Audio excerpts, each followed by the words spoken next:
Openly in the slave trade, they call the flesh fairs, that if there was someone you could ask, then that would be the most likely person. But they're still a null, and they're still a slaver, and then they're still very powerful. And one goes by the title princess, but is that character not a princess or is a princess?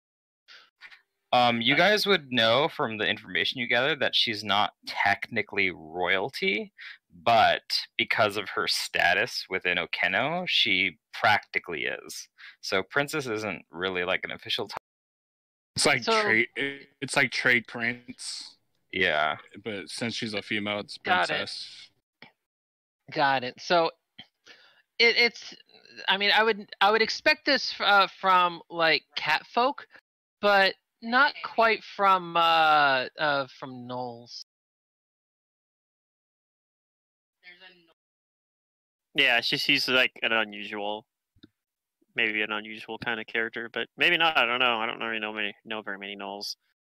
But that was the information you guys got at the end of last week, and so this week I'm gonna find out what you guys want to do with that information as soon as you guys are all. Mm-hmm.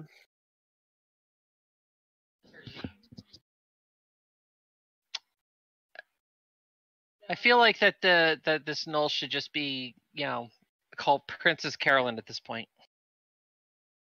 She a real go-getter. She know how to motivate everyone. All right. Did I? Okay. Let's see. Oh yeah, I don't know if I think I missed out any experience from yesterday. Probably. It wasn't a whole lot, but if I can get Pluto or somebody to read that off. The experience we had? Yeah. Well, where I'm at currently is at 223,000 is my current experience. That's where we're at right now, yeah. I have the same number. Okay, then I'm good.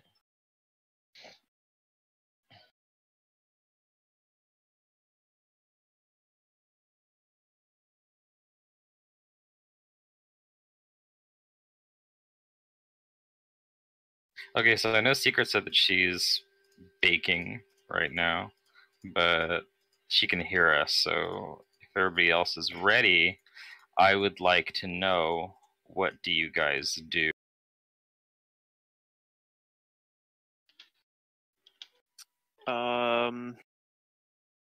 We're still on like the first day we got here, or is it like the next day now? I believe you rested. You went and got a room at the shipwreck. Yeah.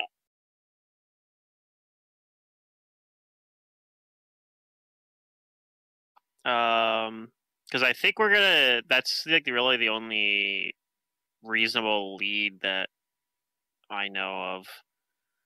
Well, I guess not. We could also try asking about like, I think, did Gus see it maybe or something, like maybe we all saw it in like that weird everyone else maybe saw it in that weird like vision we had or whatever, but I think that was the only thing that I didn't tell Sin about, but they don't even know that in character, so you guys can tell. Because we also knew that we saw like that building basically. Like it was like a spiral tower thing, I want to say is what you described it. And I also had you guys. You had a brief vision and some contact at the end. Oh yeah, we had another one at the very end of the session as well, where it was like, "Come find me" or something like that. So like that's the other lead we have. We could try to go look for the Null Princess. That's like kind of the more reasonable lead we have so far, and ask her about Biting Lash. But we could also maybe try asking around with like a description. But I don't know if we have like. I feel like that might be like too vague or something, or I don't know. I don't know if that's like a reasonable lead or not. It might be one of those ones where we ask around and nobody knows what we're talking about. I will remind you that Gus attempted to scry on Biting Lash, and the spell did work, but the information you have about Biting Lash is so vague that it was not able to show you. Yeah.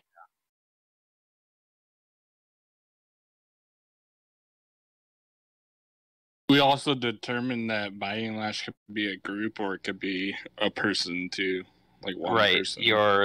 The information you gained from diplomacy told you that Biting Lash is not an actual name, that it's like a title or a moniker.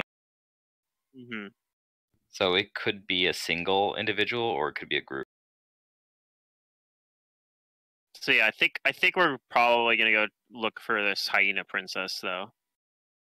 Yeah. Okay. Oh, good. We can look for Princess Carolyn. Yes.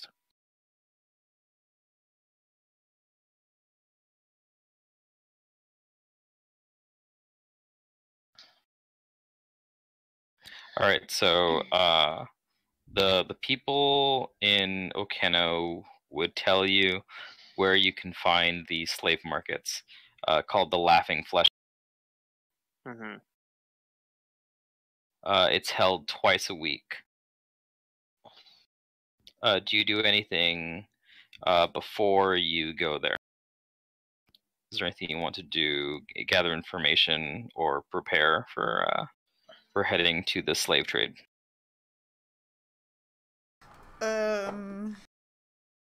Maybe? Hold on. My normal, like, spells I do perform. Like your long like magic investment. Yeah. These are like your hour per level spells. Are we right? on a new day? Yeah. Like everything should be reset for me? Yeah, I think so. This is like another day. Let me just hit okay. that. I'll go and. I'm also gonna cast a new one on myself. I'm gonna cast life bubble on myself. Spend the whole 24 hours. Put on so myself. That way. Oh, I'm never gonna get fog cloud or any of that shit. yeah. You don't want to get that stinking cloud again. Screw that. Yeah. What? That cloud that like just basically neutralized my character like a couple sessions ago. I'm casting life bubble on myself to never be affected by like a cloud again. Yeah, I guess there is nothing I want to do. I thought I wanted to buy something, but I don't. Well, good thing you're not dealing with Mockmarian then. Concerning the life bubble. All right. Fuck that. Whew. I'm not even powered up, and my con is +5. Yeah, that's pretty good. A lot of health. Yeah. Kudu's beefy. It looks like she might eat a lot. She actually probably does, to be as energetic and powerful as she is. Kudu's always snacking. So we want to, how do we want to approach like Hyena Princess Najano? Like, do we want to like just go up and be like, hey, we're looking for Biting Lash, like, or do we want to like try to frame it as like, your enemies are I, and like kind of frame it like something along those lines, like try to appeal to her. It's a good question. Because that might be like one way to do it, I guess.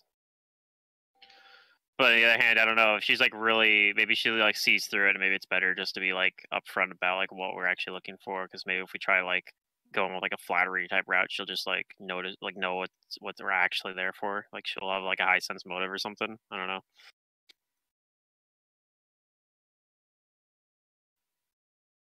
Like you guys want to try to do like a subterfuge thing, or do we want to try to? I'd say just go straight forward. The direct approach, yeah. I mean, I feel like that's kind of how we operate. I kind of think that's like especially that's how like Finger and Cormac probably both would agree. Like, yeah, we'll just go ask her about it directly. Like, at least that's how normally we would and do probably it. Sister too. Sister Maria was like that a lot too. Yeah. Yeah. I'll just go intimidate them, and then they'll tell me what I want. I think straightforward. So yeah, that'll be like at least what we're planning to go on. Oh, my health probably healed a little bit, right? Or did I already do it? It's probably. Well, I would have spent channeled before we rested or something. Yeah. Okay. I'll just see what I'm actually probably at full health. Because we really didn't do much. So this isn't even the right. This token's health isn't even right. The maximum health isn't right. Oh no, it's because I never did my update on Hero Lab. That's probably why. So I probably just I just need to update that. Anyway, yeah. So I guess we're just gonna go in there. And we're just gonna ask directly. Like, we're looking for. Like, we'll just be like straightforward about it, unless we get there and something makes us think otherwise.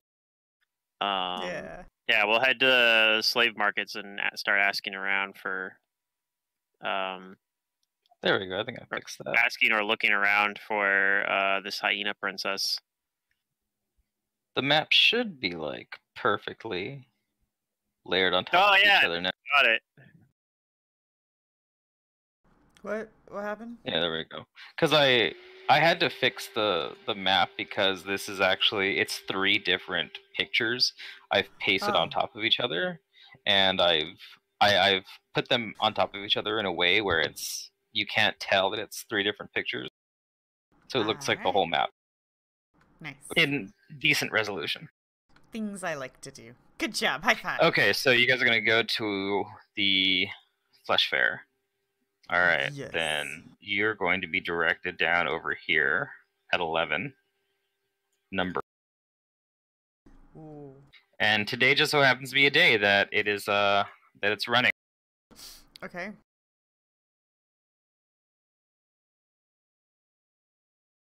All right, so as you make your way down there, you're noticing that there are the sight and scent of Null is getting much more. And as you like enter the area, you're getting a lot of looks and attention. The like not like threatening, but the occasional like bark and such from the native. You do see like every so often there are non-null people here, but it almost looks like they too like are attended by nullish guards. And to have your group just kind of like walking through this throng of them is very unusual.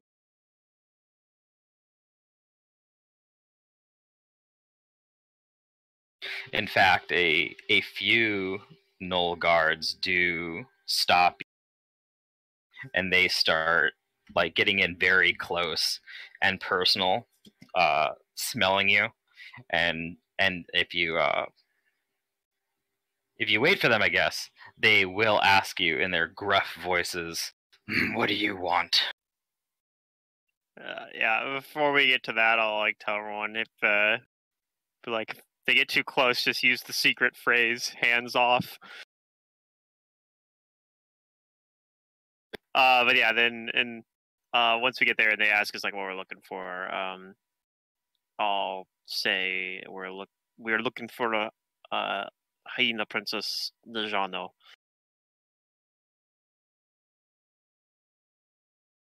One of them scowls and says, after the trade. If you're not here to buy, then you can leave.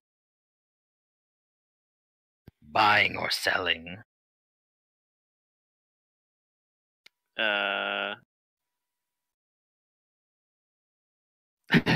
Finger may just be like, oh, okay. Grab him and sell him. grab this guy and be like, "We're selling you now." Yeah, I mean that's how it works, right? I think we'll get in trouble if we try that. Well, you don't know until you find out, huh? We can always say buying. Yeah. Then, like, technically, we don't have to buy anything. Yeah, but who's gonna say it? Cause Scooter ain't gonna say nothing. I will say out of character that Jane leveled up again. So she's an 8th level character now, and she does have quick draw. So her hand isn't on her gun, but it's like down by her hip where it's holstered, ready to pull it if something. She's a real cowboy now.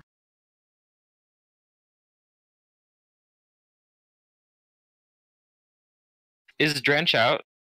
Always. Okay, I assume that he's like close to you. Personality now. Yeah.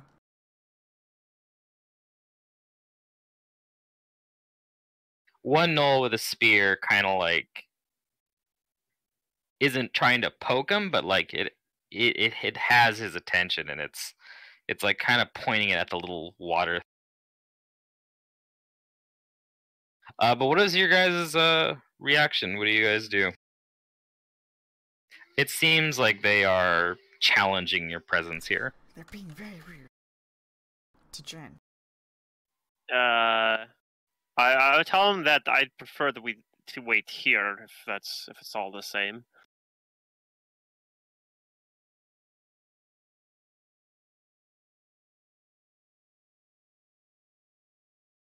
Had too many times where I've given the run around.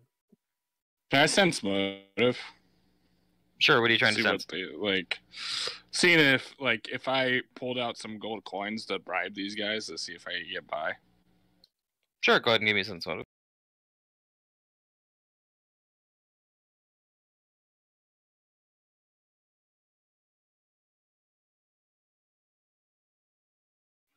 Okay, so while they're talking to, Fingram is talking to them and they're talking to Fingram, Cormac, you're reading their body language and their words, and it's very obvious to you that they're really only challenging your presence here. You don't think that you don't think that they're actually trying to like make you leave, although they will make you leave if you let them kind of like assert their dominance over you. But you think it's more like they're trying to get you to tell them like your intentions here, or to make it like worth their while. So you think that you probably could like give them some gold and bribe them. They might even take you where you want to go, or you could just show them that you're tougher than them. He's just gonna show him that he's tougher. He's just gonna walk through him. Walk past them. Okay, give me an intimidation.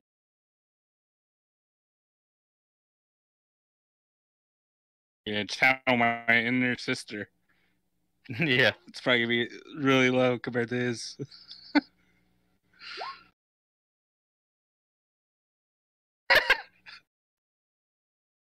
He will pull out, like, when he starts to walk, he's gonna, like, make sure his holy symbol is visible.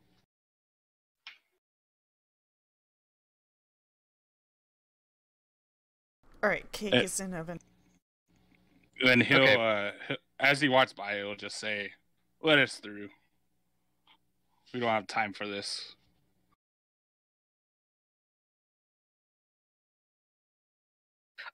You try to walk past them, and one of them blocks your way, and the others, they're all still feeling very confident, and they let out their hyena laughs, and the one in front of you, he plants his spear into the ground and chuckles at you and says, "Holy man, why are you so busy to come?"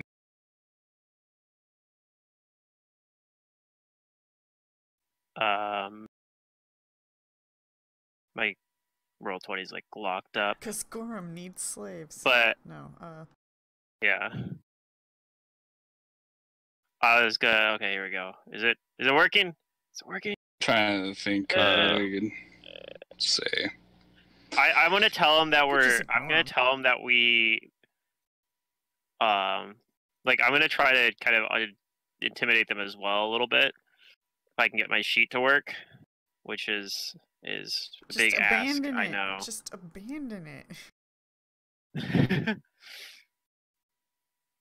All right, I'm just gonna close it for a second here and just manually roll this roll for this particular one. But yeah, so I'm gonna tell them that we're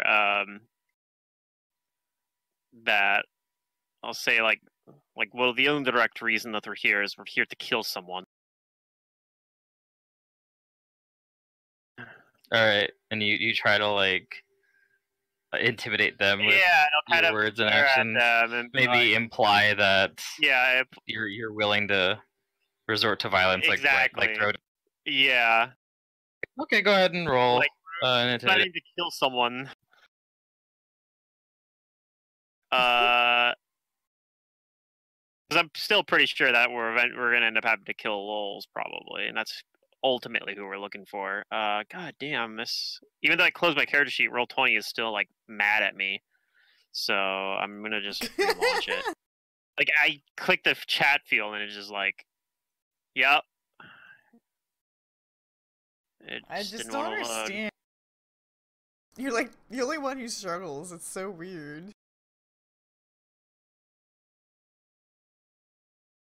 I don't know. My computer just like does not like when you do things, especially on the character sheet. It's like, no, I don't think I'll do that. Not today. So, I just found it tedious. My intimidate's only a +6, so it's also not great. But I should get better than a 4, considering that a +6 makes my floor a 7. So I got that good. I don't have any ranks put into it. Yeah. Alright, well I typed it. There we go. Oh, cool, I got my floor. Woo! Look at that. we're not we might have to actually like fight them then. Or I don't want to fight on like the first day we're here, because that means we're just gonna be fighting everybody. They're just poking and prodding. You both try to intimidate them, and like they're really not having it at this point. They won't pull their weapons, but like they're kind of like stepping back, like stepping up. And the lead one says, "Flesh fairs take long enough as it is. Don't need your kind coming here and making them go slower. You can wait outside and pick up the scraps that are left."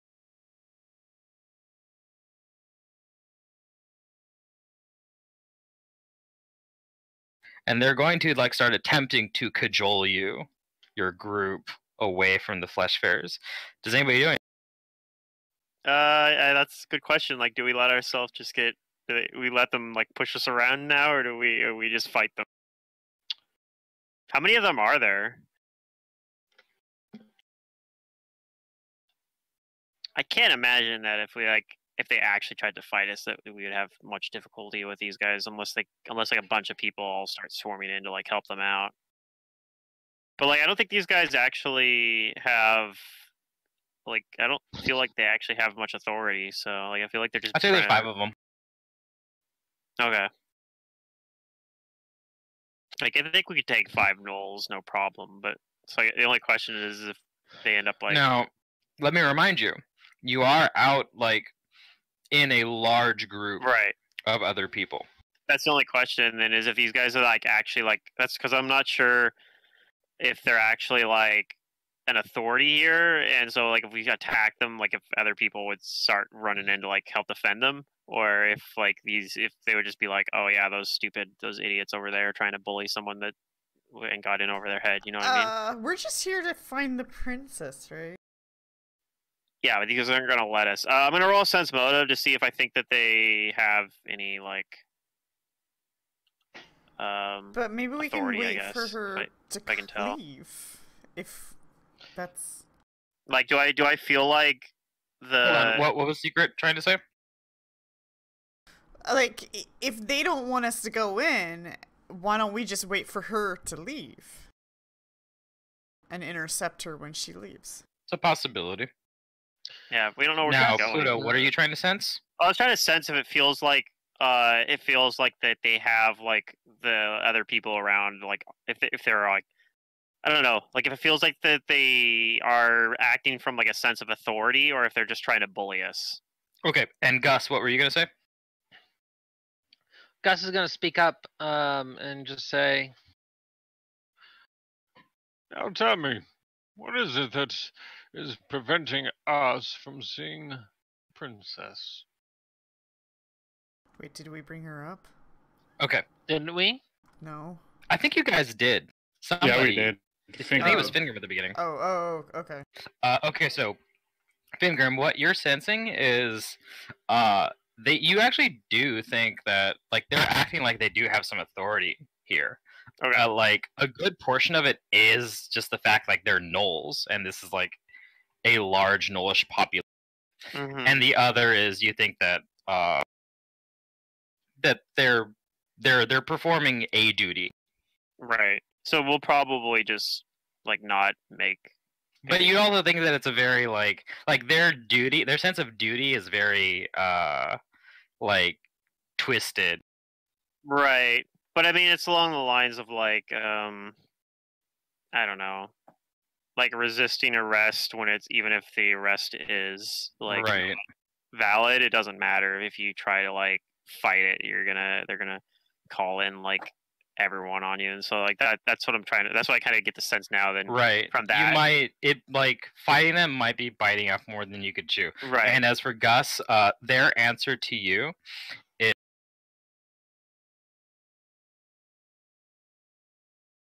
that cut out. Flesh fair's trade is primarily amongst our kind.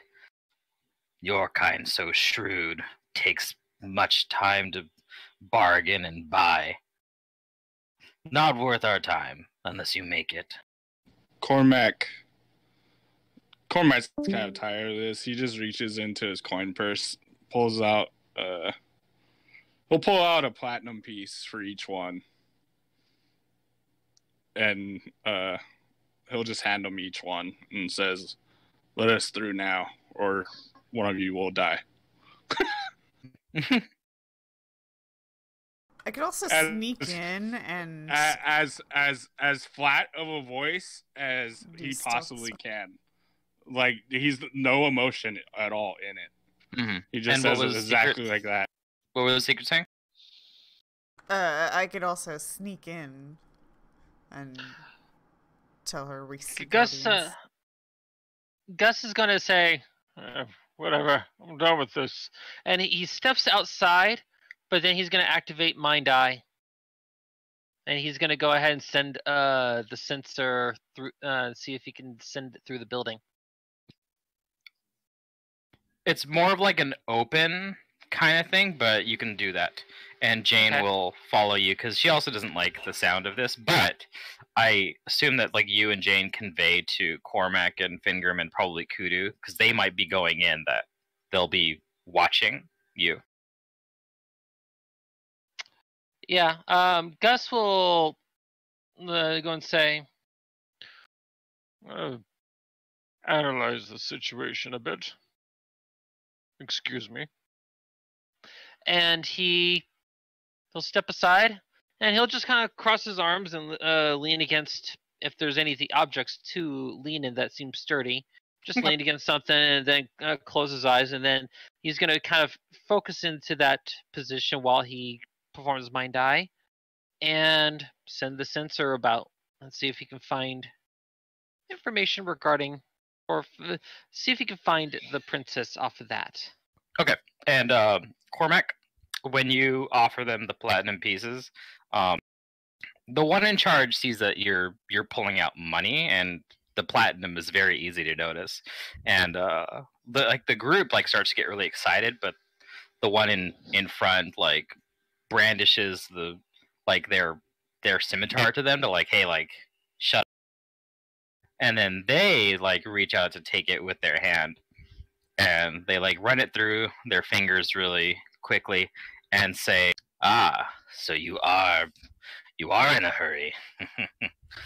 You know, double it, and maybe we'll make your time easier here.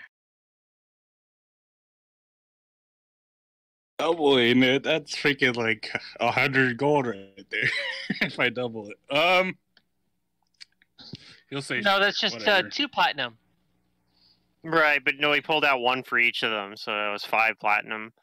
Yeah, right. Okay.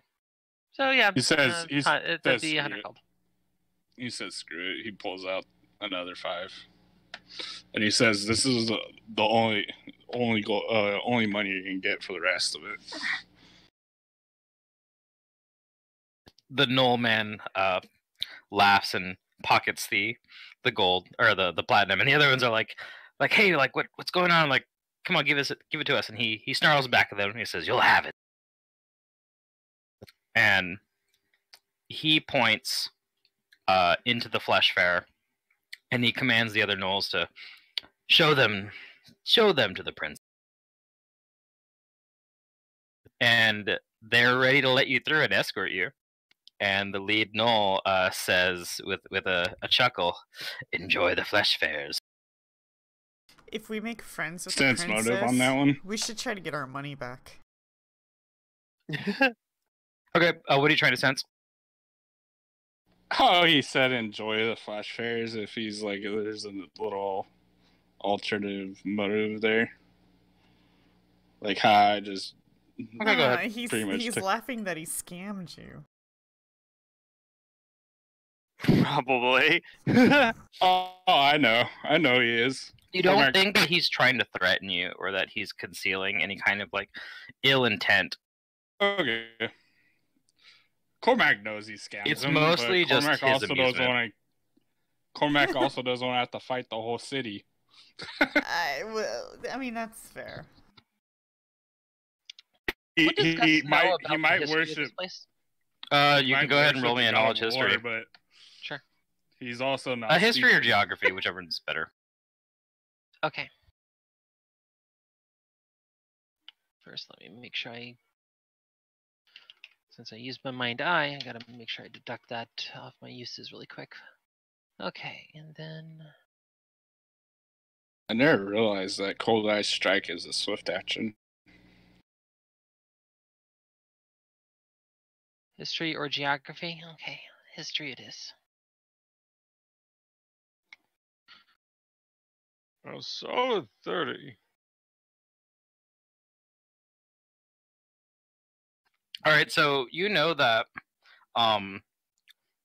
what is Okeno right now was originally just this sprawling lawless shamble. And in 3496 AR, a pirate captain named Ilmatis Okeno proclaimed herself Lord of the Port and offered protection to anybody who came to like dock here. And so that's how the settlement got its name, and some bit of like rule was established. And over the next few centuries, it steadily started to thrive, and it was even able to put up resistance to an armada of Taldan ships. Do I know anything about the local laws and such? What is permitted and not permitted out here?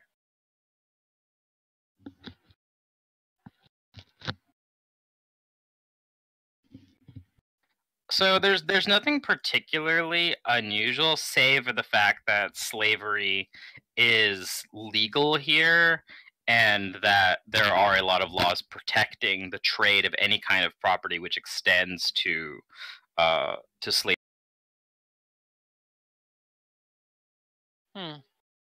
You do know that it is very much illegal to mess with slaves. That you can't like openly. You can't like openly sell people or barter over them. It's all usually kept within the confines of the business. So it's all official channels and such. You have to do it through the official ways. Yeah. Okay. And that gnolls are just like that's what the things they do, so that's why they're welcome.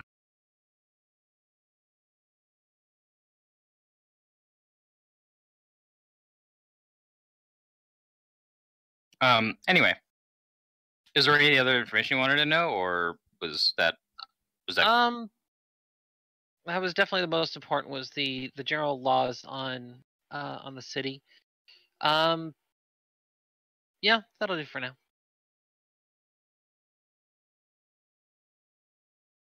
All right, so the group of 4 gnolls, they will proceed to lead Cormac, Fingram, Fukudu, and Drench into the. And while you still get the occasional sneer from the gnolls, the fact that you have an escort severely reduces the bother from the gnoll. All right, well that's good at least. And they at least do obey their superior, because they start to take you towards the towards the staging area, and they talk with some other gnolls, and they tell you that through here you can find the slavers who are awaiting auctions. The hyena princess is among. They do warn you though that tread carefully. She is royalty here in Okeno, and angering her will be the last thing that you do. Gus is kind of keeping the sensor nearby the party. Yeah, I figure that you're following them with the eye. Yeah, concerned that he found out about the cooperation. It's just like, okay, yeah, I'll stick with it. But Gus is gonna stay with Jane outside, and she's helping to keep an eye on you too. Mm-hmm. All right. Well, I guess I'll say something like, we've dealt with the royalty before. We can handle it. Yep. All right. And our first slavers that we dealt with either. Technically killed that one in the dream world. But did he really exist? So you can see her. Is this gnoll here?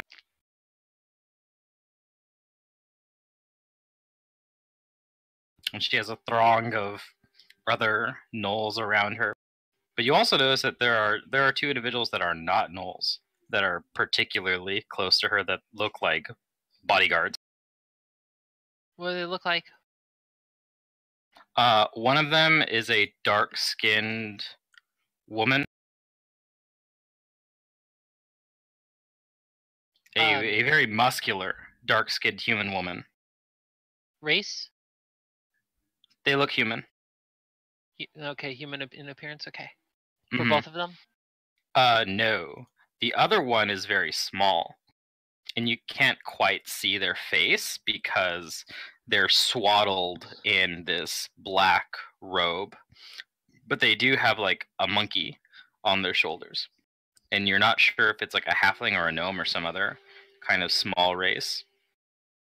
But you know that it is a small-sized individual. Hmm.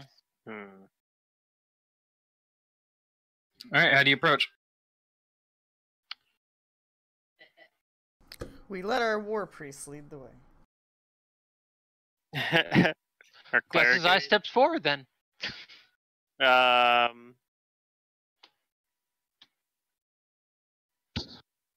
Cormac has ranks in diplomacy, so actually he probably is the most diplomatic of the 3 of us, at least. That are actually here. Yeah, I'm not very good with the people. So what are we trying to find out from her? This is the question. Well, so what we're looking for, and we could tell her as much or as little as we want, but we're basically looking for Biting Lash, which is a rival of hers. So we're hoping that maybe she'll help because it's a rival of hers, and they tend to, and the hyena slavers tend to be really competitive and jealous of each other. And then, yeah, I guess, I mean, ultimately we're looking for Biting Lash because Lowell's is working with Biting Lash, apparently. So what do they know about Biting Lash? And yeah, basically, how like... can we find Biting Lash? Yeah. We gotta be careful, because if you just go up and say, hey, we're looking for Biting Lash, like, well, what the heck? That's one of my rivals. Yeah, so that's what you need to, like, make it known that, like, we're looking... like to cause harm to Biting Lash, or at least like imply that, and that'll probably be like our best bet. Even though actually I don't know anything about Biting Lash, so I don't know if we actually are gonna end up doing anything to harm her or them if it's multiple, because it's possible that Biting Lash is like actually not one Knoll, but like Knolls or something. I guess he'll just go up and introduce himself. All right, as you walk up, the Knolls that she's talking to, like, quickly notice you, and they start to snarl at your presence, like you're interrupting them. But before they even do anything, the dark-skinned woman, this is a picture.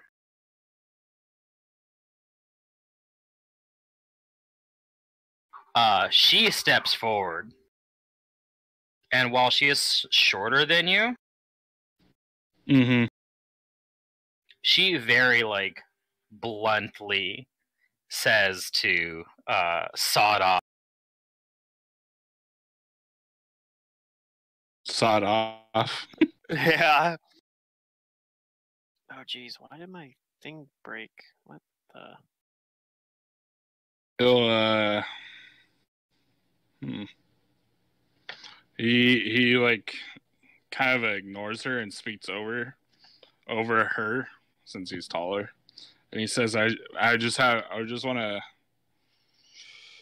talk to the princess if I can. Don't mean any. Give me diplomacy. Don't mean any harm, or just want to. I'm seeking business with the princess."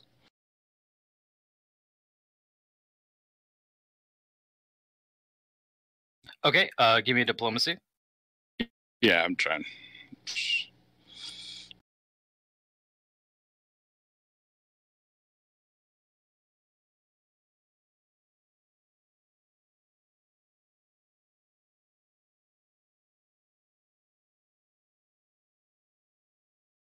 Okay, you do deliver your intent to seek a peaceful meeting, but this bodyguard, she grimaces and says, "The princess is busy, and you're not needed here." And she actually reaches forward and she pushes you. Oh, she could try.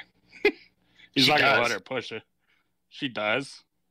She puts her palm on you and pushes. It's not like enough to knock you over, but like she does the gestures. What I'm saying is she puts her hand on you and pushes. And maybe if you have like a high enough CMD, if you could like not let yourself get pushed, I guess. But you do, or what I'm saying is she does.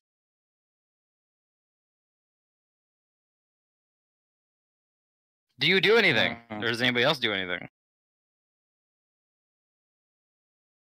He'll step right back up. If you're, all right. Like and he'll say, "I'm trying to figure out what I say." Rude. yeah, but he knows it's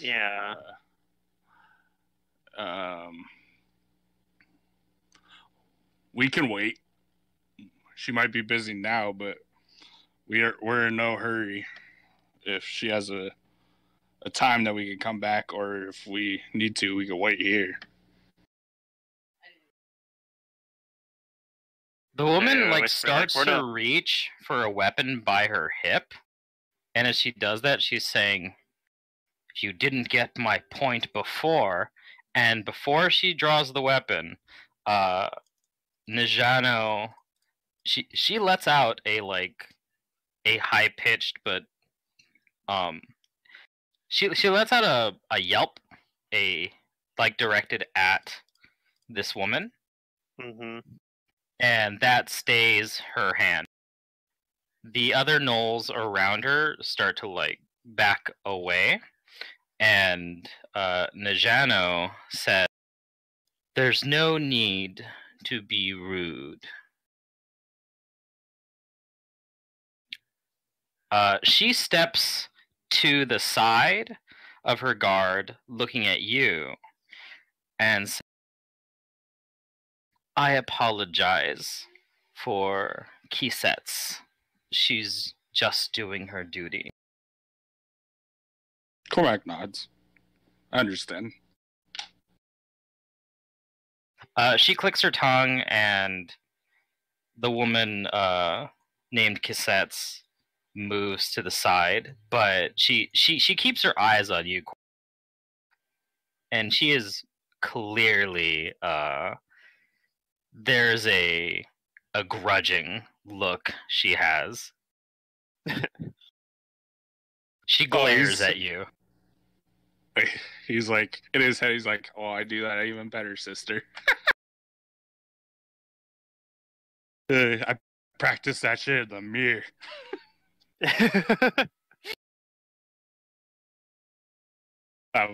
He just focused on the princess in front of him.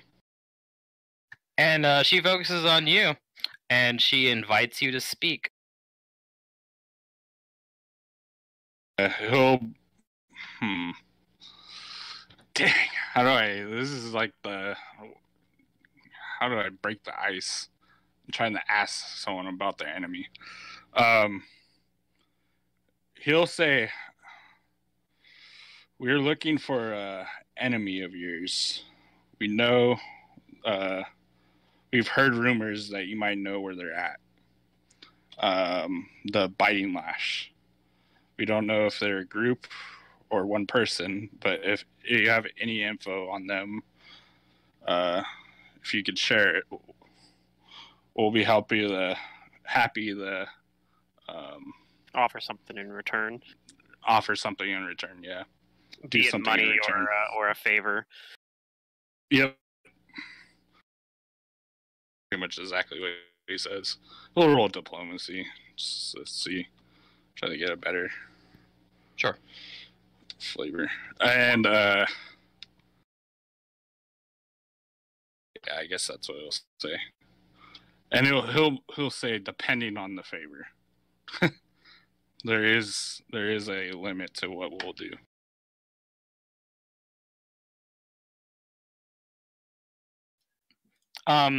Aside from her giving a quick laugh, her expression doesn't change that much once she calms down very. And she says back to you, "I have many enemies here in Okeno, and while I don't recognize you, I find it funny that you assume that you've run afoul of one of them."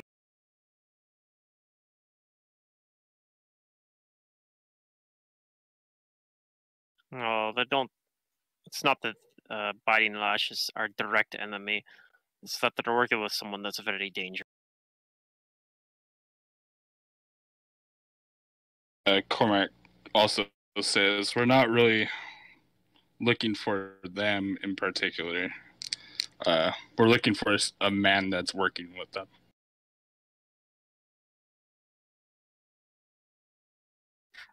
She tells you that my enemies are many, and so are their ears.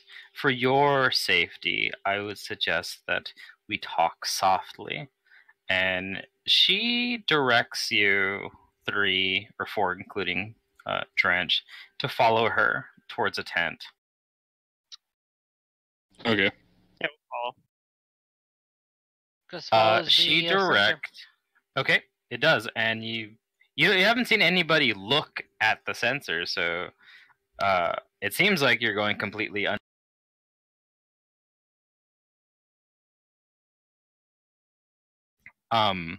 She directs Kisets and the small black cloaked figure to stay right outside the.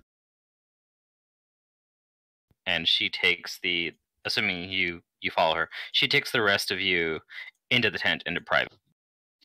Yeah.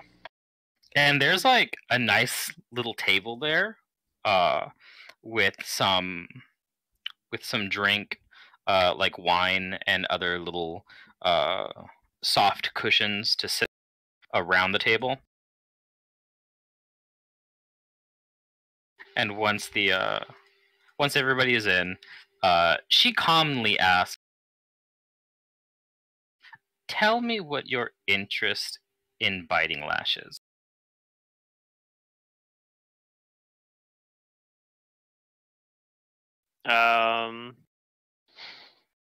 I think we just be like,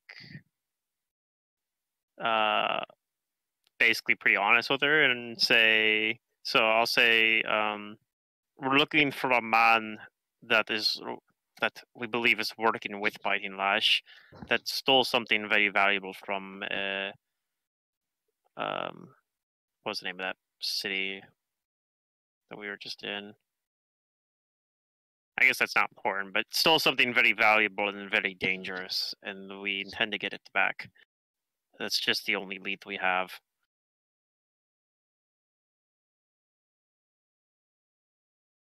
Okay. Does anybody else say anything? Nope. He like nods while Cormanc's while Fingrim's saying that. Gus is switching perspective back to his view for a brief moment, just to look around, make sure everything is looking clear, and then back into view again. And then I'll also as well say that, like, as you may imagine, the fact that we are going through such lengths on such a flimsy lead should convey how important this is. But I will say that it's the consequences of this man's actions could be cataclysmic.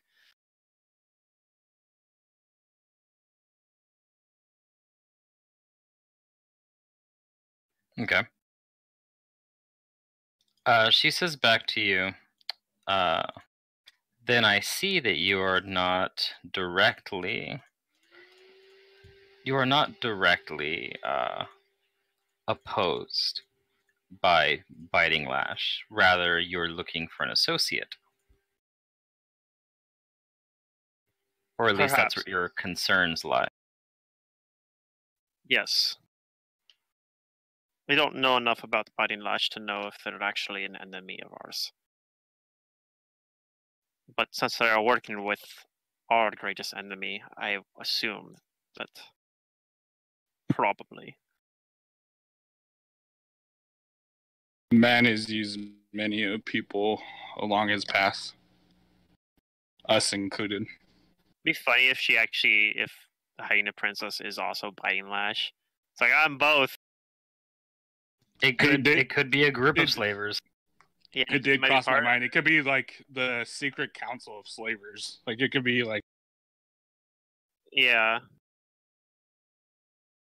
She says back to you that I know every slaver within this city, at least everyone that deserves to be known, and I know their associates.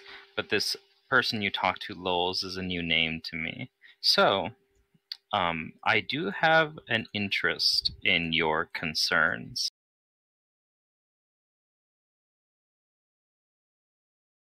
She strokes her chin, and she thinks for a moment.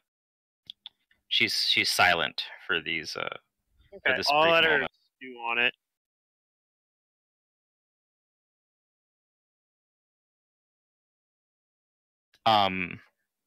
She takes a sip of one of the glasses of wine on the table, swirls it around, and then places it back on the table, and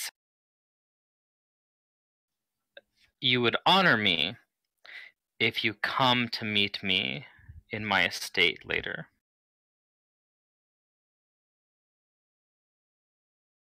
That's smart of that.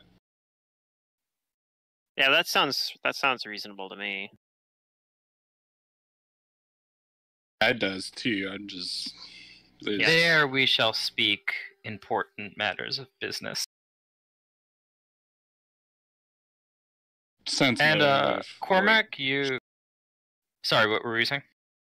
Basically, to see if she's like gonna help us, or like what she's saying is what she's saying. Like, you think that she is genuinely interested in striking some kind of deal or bargain with you concerning what you guys asked about biting Lash with her. Okay. And you think that this is her way of subtly telling you that she is willing to, and that this warrants a private meeting where even more there are private. less eyes and ears around. All right. Let's go. I don't like being around all these gnolls. She looks pleased, and she gives you the directions to her estate. And she just says that she'll expect you there tonight. Okay. All right. And then she gestures towards the entrance to the tent. Yeah, I'll get up and leave then. Yeah, same here.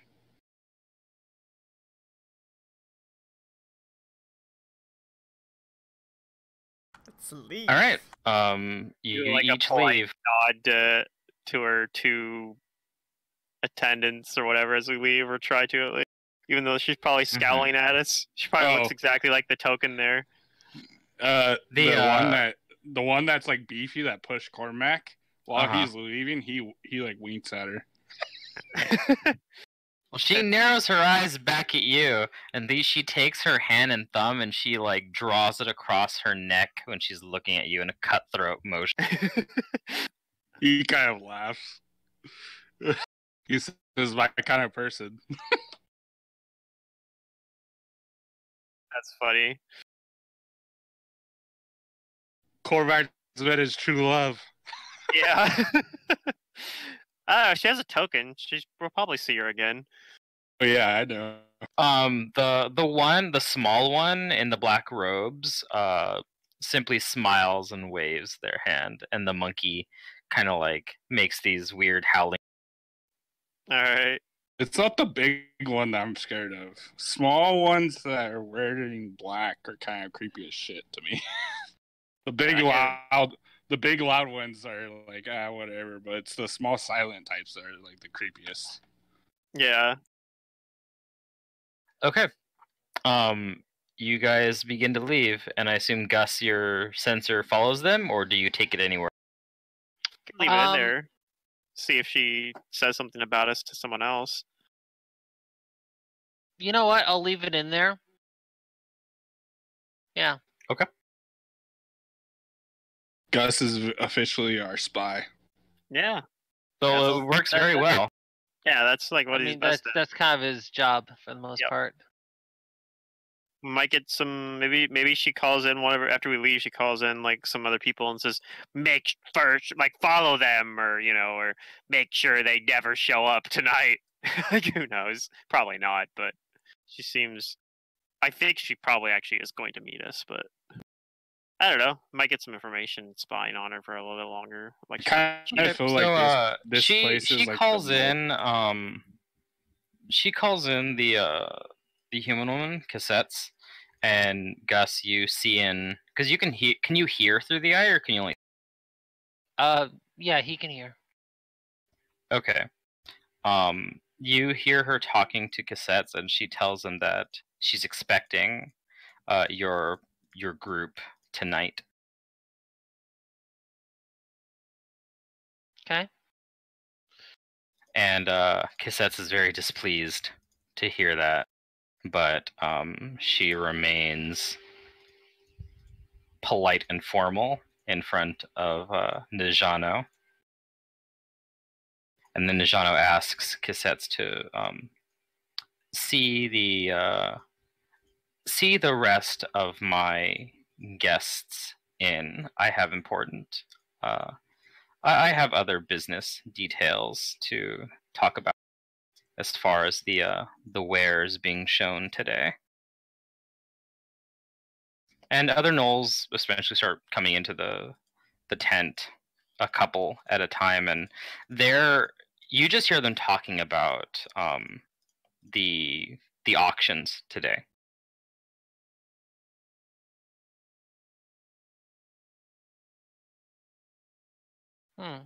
Okay. Gus then will return to vision to his vision briefly, just to see if the party is approaching. Okay, and yeah, eventually you do see Cormac, Fingram, Kudu, and Drent making their way towards you. Okay. Gus will switch back to the eye and then just basically pull it out so that way it's out of sight, out of mind type of deal. Okay, you do that. And then, I mean, granted, it can't be seen, but just in case, you never know. Yeah. And then he is going to go and switch back to his vision and go and say, well, that was certainly an interesting discussion. Well, you saw it, did you? I saw, I heard, and I heard more after you left. Seems like that princess wants to take you a bit seriously. You have the attention, so that's good news. The question I now ask is, can we still trust? After he's dropping a little bit further, I don't see any problems yet. Cormac says we have to follow what lead we can. I mean, agreed. It's a process. I don't know exactly what Lols wanted with this biting lash, but my guess is it probably was not something to do with slaves. I have a feeling that's true as well, but slavers have their means to get about certain places, certain networks. They have connections. Oh, yes. But dealt with few. I'm assuming that's why she didn't know about Lols. She claimed to have known about any business deals going on in the city. And if it wasn't a slaving deal, then perhaps that's why she doesn't know about it. Well, the way I see it is, the way I see things is that knowing how to root out certain corruptions is going to be very useful for us. We're going to have to use the so-called law to our advantage.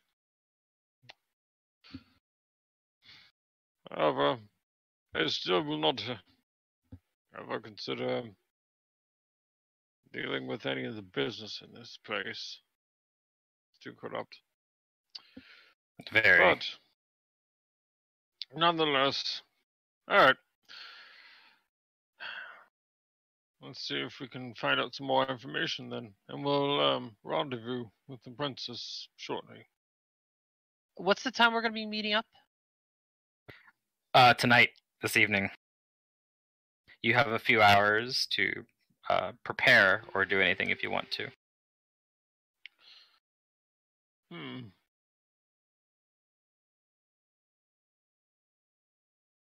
My question I have is, do you want me to continue eavesdropping involving the princess at this point, or would you prefer that I be up close and personal on this matter? Oh, like when we go meet with her? Indeed. That's a good question. Because I could find out plenty of information. So, the question is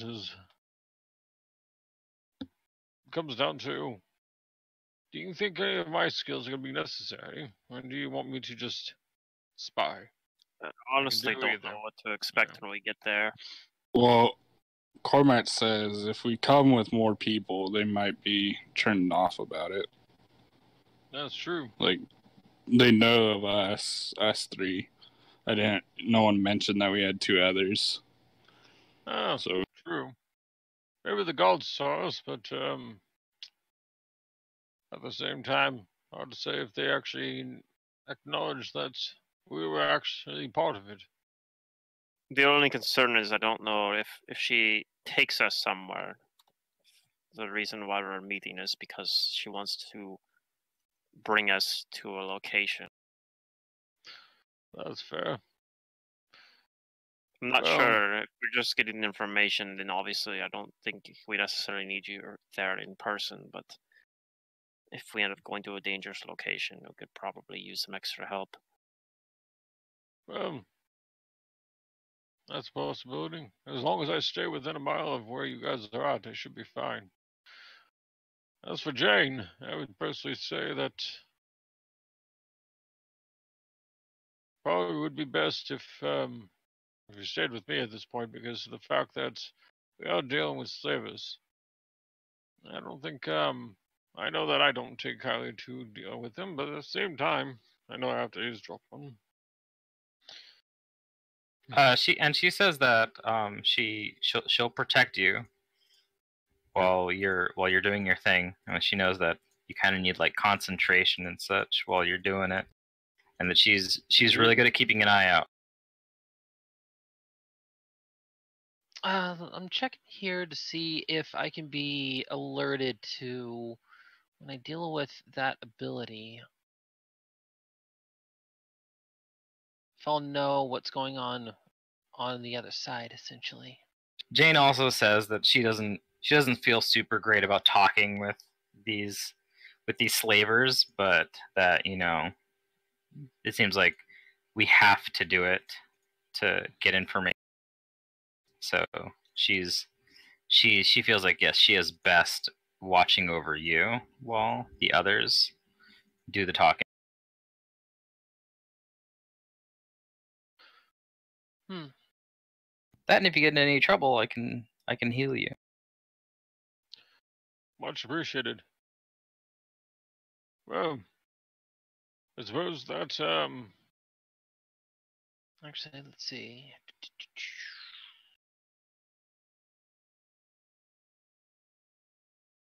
Okay, where is the census? Okay, travel up to 1 mile away. So Gus is going to actually, okay, so where's the meetup? It's at her estate.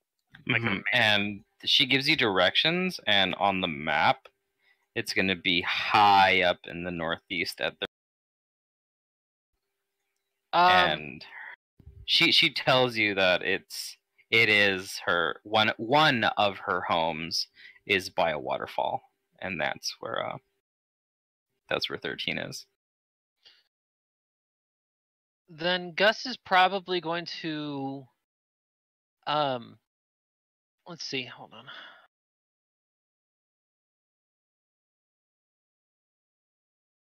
How big is the city in terms of general size? We're looking at the scale big here of 0 to 400 feet. It's actually, looks like I can at least cover the entirety of that little section of 13 with just the 400 feet distance easily.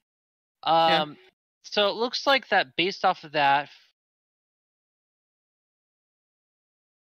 from 13 out down to where 2 is actually going to be probably still within the mile range here.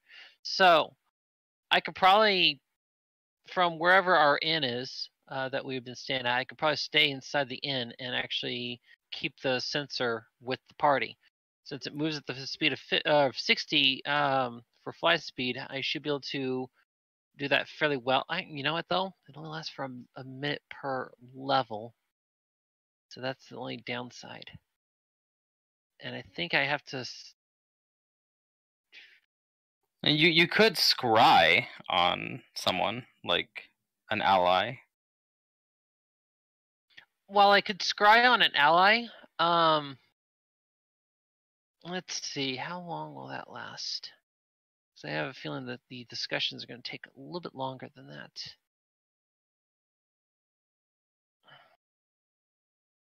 minute per level, so 12 minutes. Cast time is an hour, so I have to prepare ahead of time.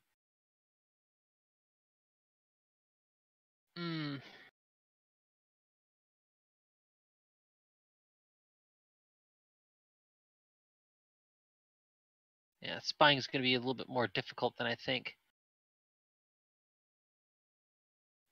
Okay, is there anything anyone else was going to do or that you had questions about?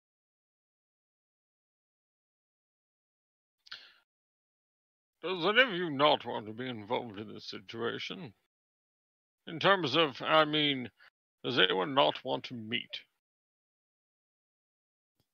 Jane's the only one who says that she's definitely going to stay with you. And then as for Kudu, Fingram, and Cormac. What about the three of you? Do you all wish to actually go and discuss things with the princess? I think so. Yes. Cormac nod. Finding lulls is the most important thing.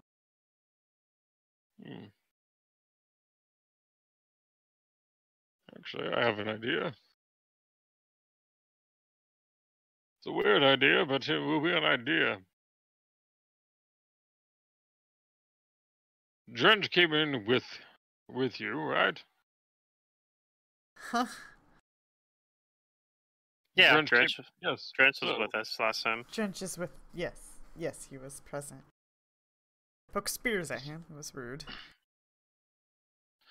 Well, my idea here is that I can temporarily switch minds with Drench.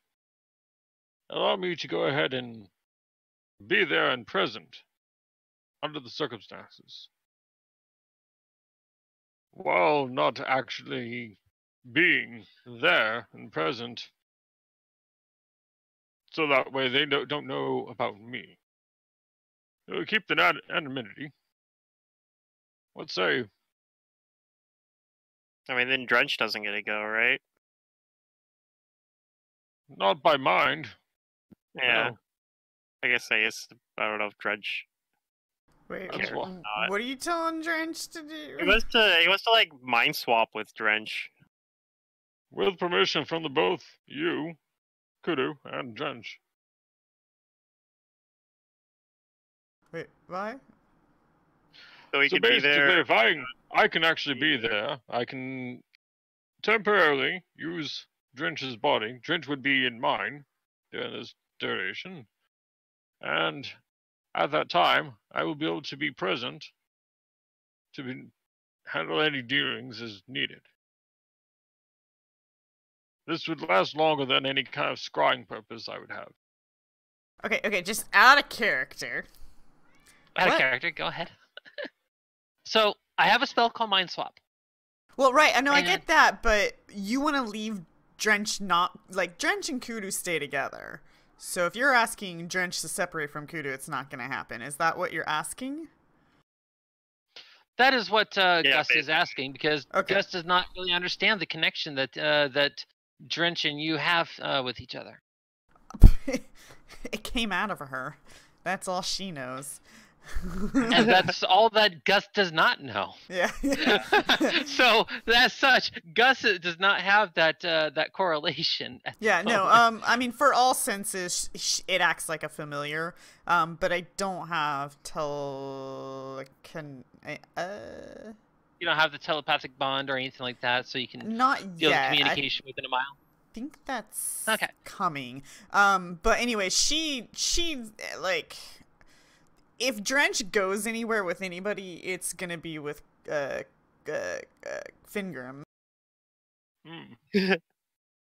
Like that time we went into around the town. Yeah. Good times? Yeah. So Kudu says, no, that probably won't work. The only other idea I have is, how long do you think we're going to be there? As an approximation. Is there a reason why you're not coming? Don't know that we know. That's the problem. I don't know exactly if she just wants to discuss matters with us, or if she's planning to take us somewhere.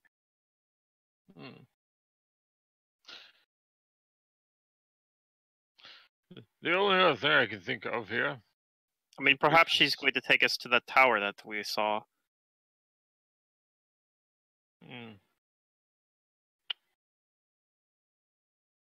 I think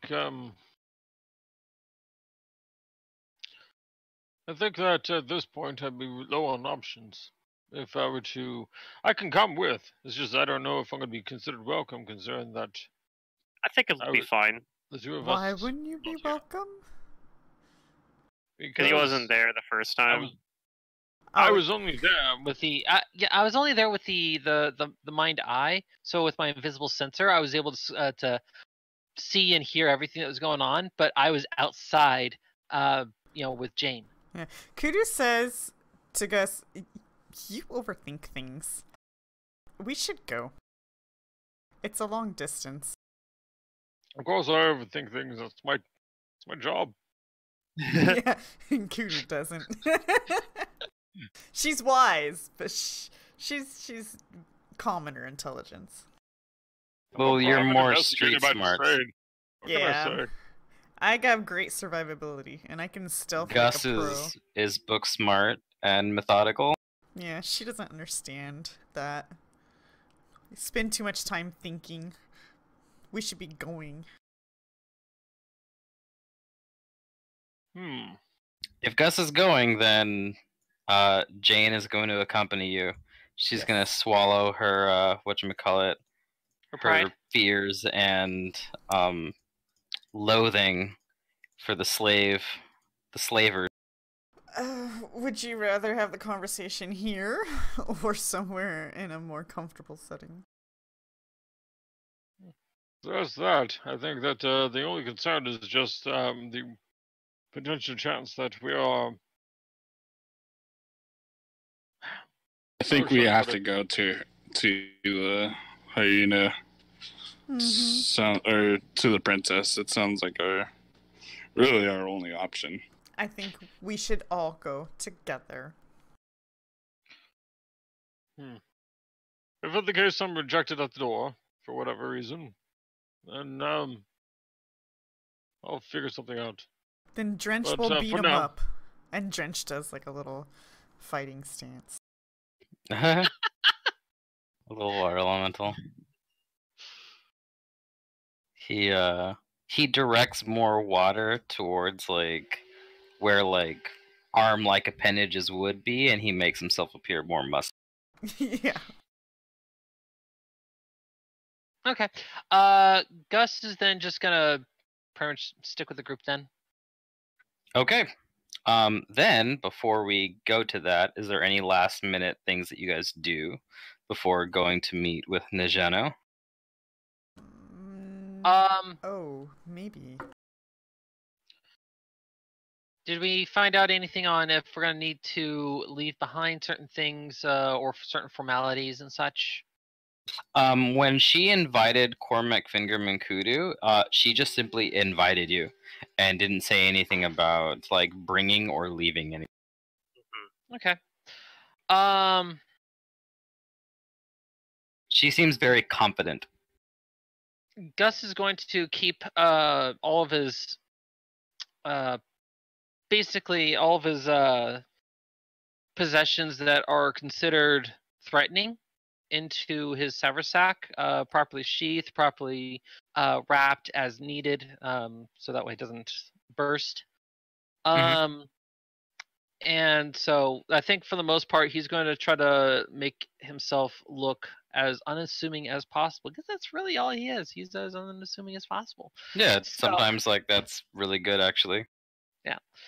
He'll keep the cloak of resistance on, but he's going to keep it tucked within the on the inside of his coat, and just basically keep everything looking like he's just wearing a standard suit and outfit and all that stuff.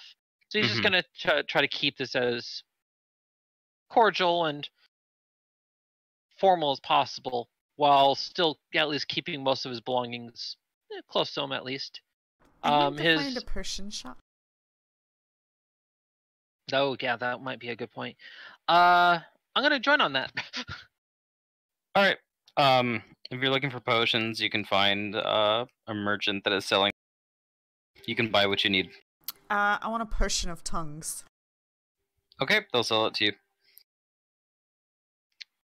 So third level spell, that'll be 750.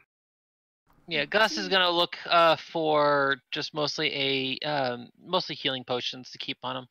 It's probably gonna be what's the cost going for the cure mods? Second level potion is 300. 300? Okay. So he'll spend what does he have in coin right now? He'll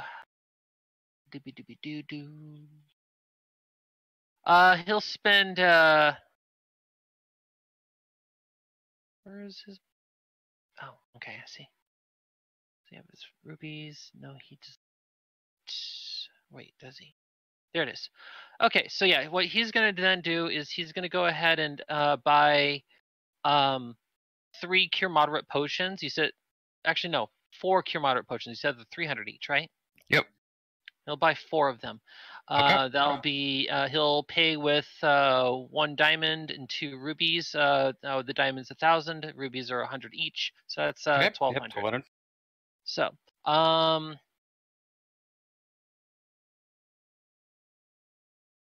all right, and then then he's good. All right. If everyone else is good, then we're gonna move over here. Oh yeah. Remember that the flasks of holy water were actually returned. Let's remove that.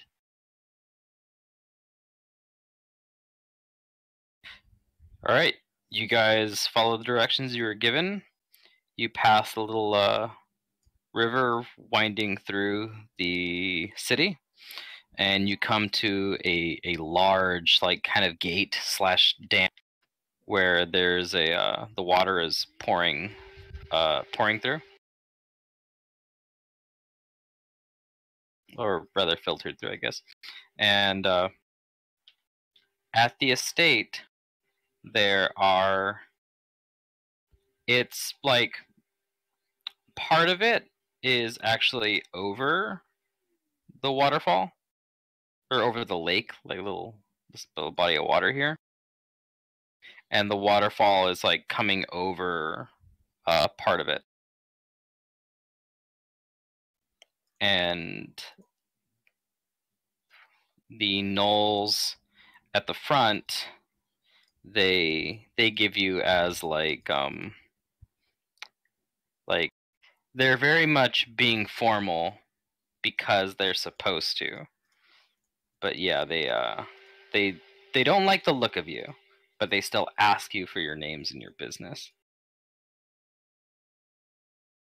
Well, I don't like the look of them. I sneer. I tell them that I introduce myself as Fingrim. Store's gonna say that me and my companions here are expected. Or at least that was what we were told. Okay. Does Cormac and Kudu give their names at all, or just Fingrim? No, yeah, Cormac does. Gus will give an alias, and he'll go ahead and say, "Got to think of an alias here." The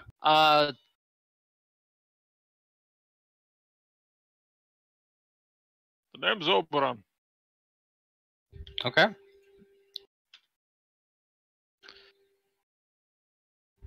Jane.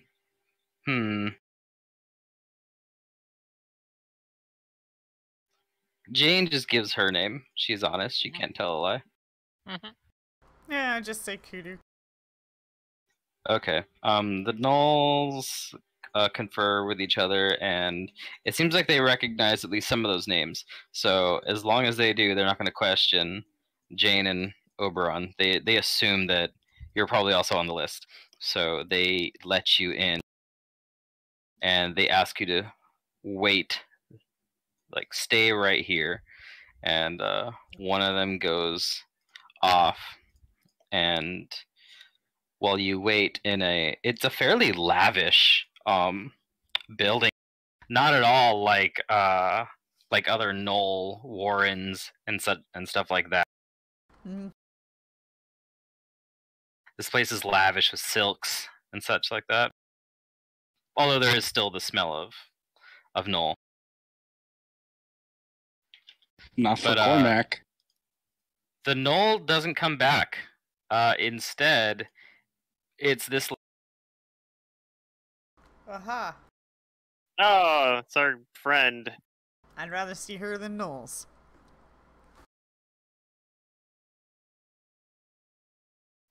Gus just turns his head slowly while looking at Kudu at that comment. What? That's racist. I ask her, are you here to escort us or to kick us out? She grimaces at you in disgust, but she points at Cormac, Fingram, and Kudu, and she says, "You three are expected." And she looks at Jane and Oberon? Oberon. And says, "I don't know who you are." They're companions of ours. Your people wouldn't let them through, so we had to split our party. In fact, we had to pay to get through. It wasn't their people, but I don't think, but the people at the market. I don't know that they were directly working for Najano. She says, "Your two friends here can enjoy the comforts of Najano's palace. The three of you come with." Well, stay behind then. Yeah, and I kind of like whisper over Alright. to like Gus to say, if we end up going anywhere too far, I will insist we come back. Fair enough. Just let them know that they have company. That there's company in tow. I'll sense around, if you know what I mean. And he'll remain within the palace area, and then he'll pull out the sensor to lead on out to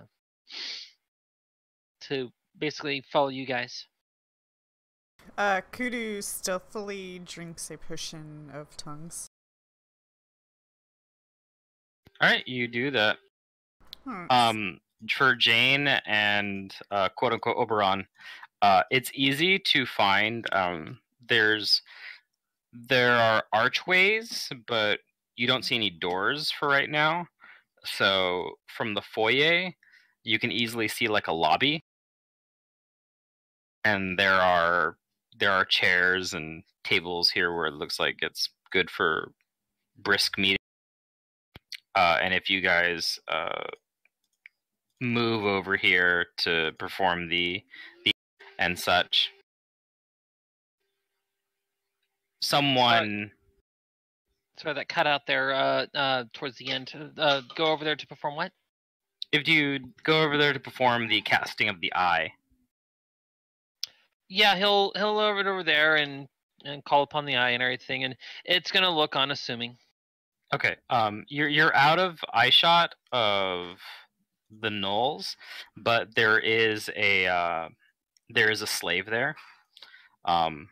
It looks like it's not a human, it's not a Knoll. It's a rat folk. It's a rat folk? Okay. Let me check something on that ability really quick and see what classification it falls under. It is considered spell-like ability. because it's not the spell itself; it's a spell-like ability. Right. Will I need to perform anything that is somatic or? No, it has no No. somatic or verbal components. Okay. Even if it did, you're a psychic caster, so like it would replace it with thought and emotion components probably. So yeah, so he would actually probably be unassuming. He'll probably sit down, close his eyes, cross his arms, and then just kind of look like he's just about to relax. And If the rat folk has spellcraft, they might be able to like see a spell effect happening potentially, but they'd have to be like. The rat folk does take notice of you. It looks like they were cleaning in this room before, but when you and Jane come in here, they bow and prostrate themselves before you, and all they do is ask, "Can I get you anything?"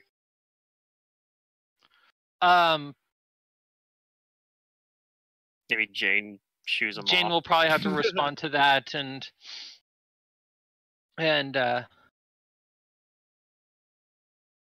Jane just asks for some water. Yep. And the rat folk bows deeply and runs off. And Gus focuses on his concentration for a bit and will send the sensor through with the group. Okay, your sensor is following them, and Cassettes is leading.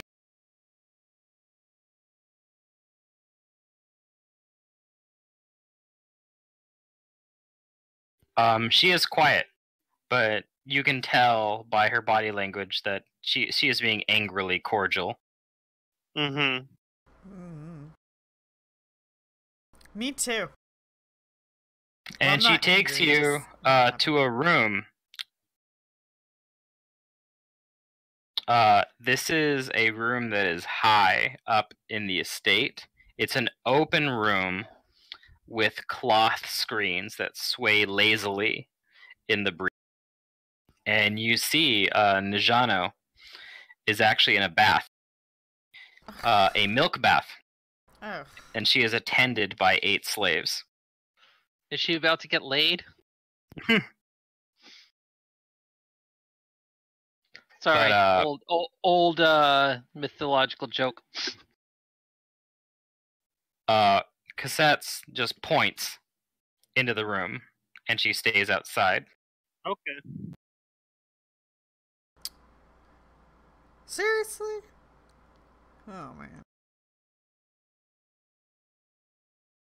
Do you 3 enter? Yeah, I go in. Yep. Okay. As soon as you enter, she doesn't say anything, but some of the slaves, come up to you and they offer you dates and figs. Oh, sure. I'll politely take a couple. Cormac does the little hand gesture of he's good. He doesn't want any. Okay. So the slaves, they go back to fanning Najano and waiting on her hand and foot. Cormac floats around just to check out the room, a quick glance around. Okay. Like I said before, it's an open room, but it's high up in the estate. One could just, with means of flight, fly up here. It's exposed to the air. Noted. And the only thing that you really see is you look back and Cassettes is staring hatefully at. Jeez, what's her problem? That's funny. Do we see the short guy around? You don't see the short one. All right, he's probably watching from somewhere though, I'm sure. Yep, I'll go. Is there is she lounging on She's in a milk bath. Oh, okay. I guess I'll kind of wait and see where I'm directed to go. Okay. Stand you don't have to around wait awkwardly. Long. She speaks up. Okay. And she welcomes you. Thank you for meeting me here. I have pondered long and hard about the question you asked me concerning Biting Lash, And I know of whom you seek, but oh, this name, it means something to me, but I'm just so distracted right now. And she puts like the back of her hand on top of her forehead. And she continues and says, one of my beloved acquaintances, a friend named Dahab, has been kidnapped. Okay, I think I see where this is going. I don't know who would do such a cruel thing to such a kind man, but those who have him have sent part of him, his right ear, with a message saying that other parts will follow unless I meet the kidnapper at a place called the Shipwreck at Who's that? What's going on? It's Zadurium. He's just listening in. Isn't that the place we're staying at? Yeah. Okay, that's convenient. I've heard of this place. She continues and says, naturally, I do not wish to meet with this extortionist. I don't blame you. I am assuming you'd like us to meet with him in your place. Oh, how fortuitous that you offer. Well, we did say that we would, a favor for a favor. I'd assume if we would do this for you, you would give us the information we're looking for. Would steer us in the right way. She actually looks at you and she smiles and says, if you could find and retrieve my friend Dahab alive, then perhaps this distraction might abate enough for me to remember what biting lash means. I see. Yep, that seems reasonable to me. I don't see any reason not to do that. We could also try to see if money just bypasses that too. Maybe this person, that it's possible we go there and that person's like, oh yeah, I know who Biting Lash is, and then we just get the information from that guy too. That's possible. But yeah, I don't see any reason not to help her, and this seems straightforward enough. Probably isn't, but I mean, it's probably actually more complicated than it sounds, but usually it is, but you know. Okay, so yeah, if it sounds like you're accepting, like Fingram is kind of saying so, she directs one of the slaves to give you a a what? A wrapped parcel. Oh, okay. I looked as if to do you want me to unwrap it? She nods. All right, I unwrap it then. All right. Inside it is a human ear. Ah. And a note. I tell her that it's all right if we hold on to this then. I believe this could be helpful in us finding. I'll read the note too though. I'll kind of say that as I'm reading the note. Yes, she says that I only hope that this will help you find my acquaintance. We have an associate that is very good at finding people, and I believe you have given us more than some. He's found people with less than this. You said the name of the person was what? I don't know if he gave us a name. No, but... she gave a name of the person that is missing. Oh, she did. Dahab. Dahab. Okay. That's what it was. Okay. And what does the note say? It just says The note reads, "Esteemed princess, greetings from the unworthy. I am honored to bring your beloved serf to bosom as my guest, but his appetite is so great that unless I act, he'll eat everything I have. I therefore return him to you piece by piece, part by part, unless you wish to discuss his fate at the shipwreck at dawn."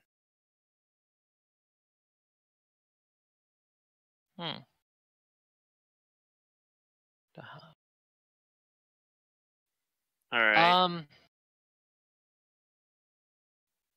I say we'll do what we can. But I believe this shouldn't be a problem.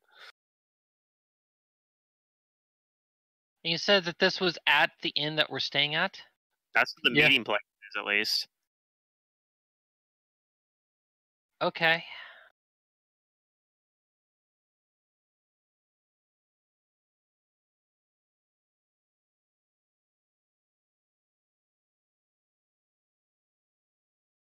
Part of me wants to be like, hey, you should send cassettes with us so that way it's more convincing that we're working with you to the people there.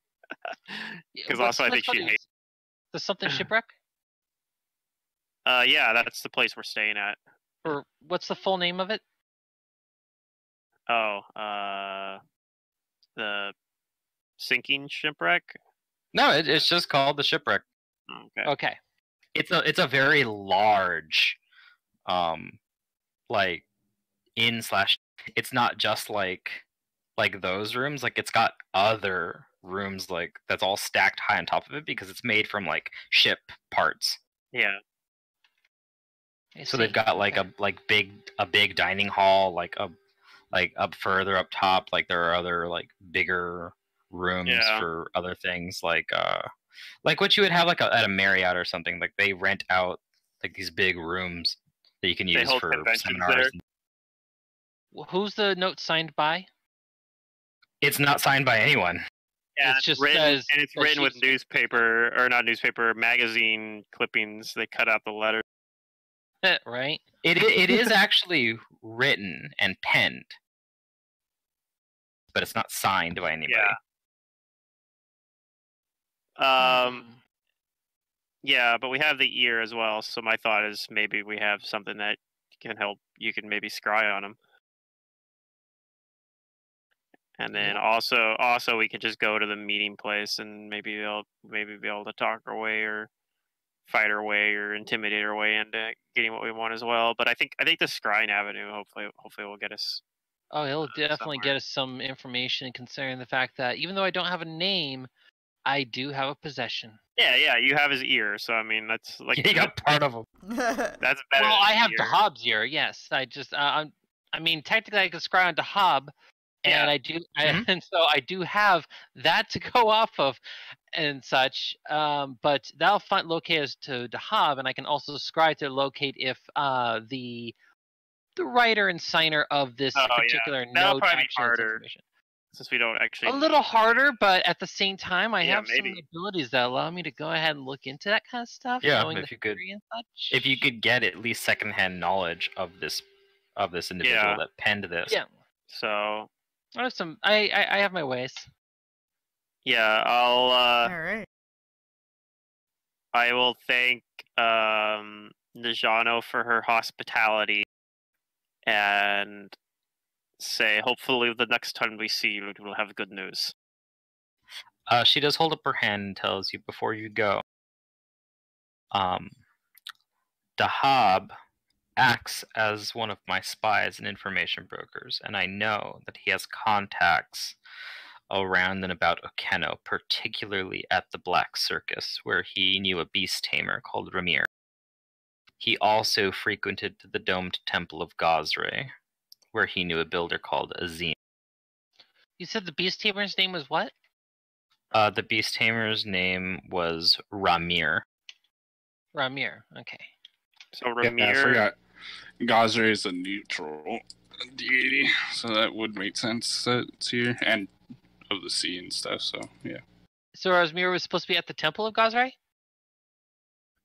The beast tamer Ramir is at a place called the Black Circus, and she says that he knew a builder named Azim who frequented the domed temple of Gazre. Okay, so perhaps we can talk with them and maybe they would have an idea of who he might have run afoul of. If you can get in contact with them before this meeting tomorrow at dawn, then perhaps you can find out more about what's happened to Dahab. Okay. If, however, you want to stand in for me at the meeting, I won't stop you. But I assume whoever this extortionist is well aware of who I am and what I look like. So, some manner of trickery, whether it be mundane or magic, I would suggest employing.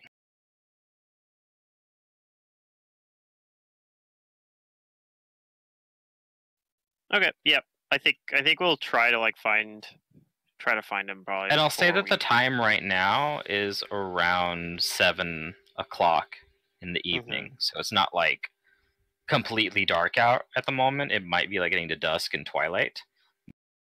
You've got time before the meeting at. Yep. It might be a late night. Might be a late night. You might be able to do this. You might be able to find it before the meeting. Yep. That'd be ideal. We have I mean, like, Gus is basically like really good at this sort of thing.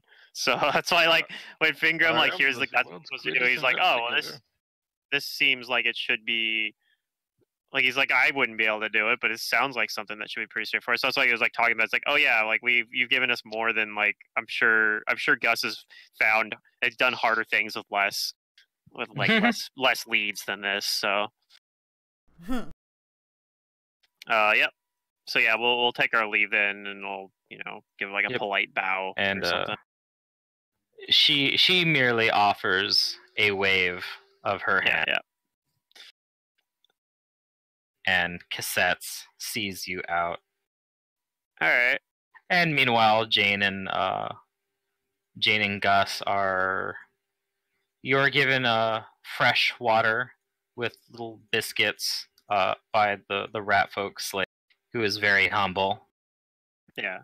And Jane thanks them, and she is also racked with the urge to try and free this person. Don't do it. Don't do it. I got more important things. Yeah, I guess when we get back, I'll ask Oberon if he heard our conversation, because I wasn't sure if he was like spying on it again with his arcane. I'll say that Cassette sees all of you completely out of the I'll like kind of wait till after we get out of the compound, and kind of I'll still even then kind of like say it really quietly or like whisper it maybe. But Gus will would have returned to his vision as they're trying to head back out into that into the, I guess, lobby or foyer. And he'll look over and then just give a simple smile. Okay. And look over at Jane, who's probably still holding both of the waters, and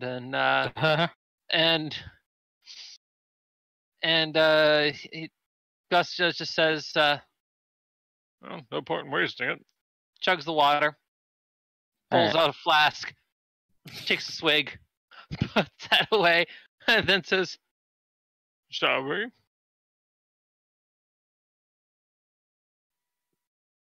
Yes. Yep. Gus will get up and basically prepare to head out of the area. Okay, you guys do. So you're outside now. I think Fingrim was going to show you the... Yeah, show you the note. And I said we also have the yard of the hall. I do. Alright, let's see here. And I'm gonna be right back.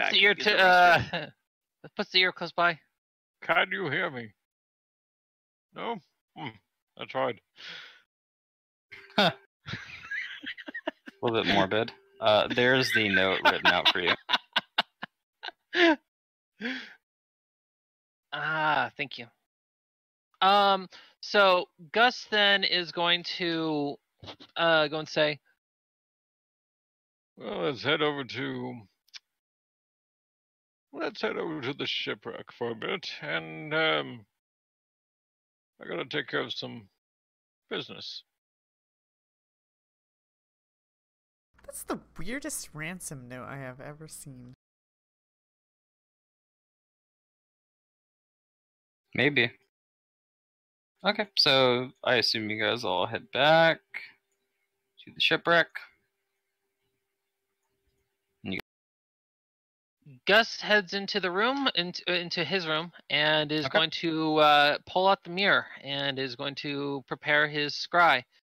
And he goes and says, It may take a while, but just get everything ready. All right. Does anybody, while he's casting, does anybody else do anything? He doesn't begin the casting yet because he's going to do a couple other things as preparation. Oh, okay. One is he's going to see if he can use the Object Seer ability to see if there's any kind of psychic impressions on the item here, and also kind of just gain some insight into the object in my possession. And I'm going to first ask the ear. Where are you hiding? To which that is actually part of the ability. And then, yeah. So basically he'll inquire that. Okay, so your object reading the note? No, the ear. I'm basically going to identify. I'm pretty much going to try to see. Where's the rest of you? I think that's the more accurate question to ask. It should be able to operate similarly to Commune, but it should allow me to get in the information regarding the object in my possession. The ability itself is described as the following.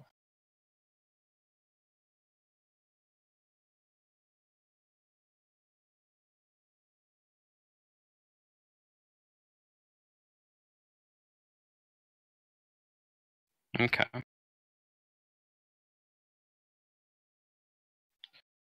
I'll just have that as the question. Where is the rest of your body?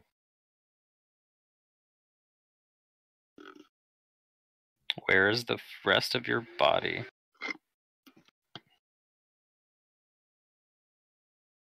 I know it's a morbid question, but still gotta inquire. Okay. No, there's nothing I want to do. So it says it functions like commune, and those are yes or no questions. Could you pose that in the form of a yes or no? Give me a minute. Let me pull up commune because I'm not.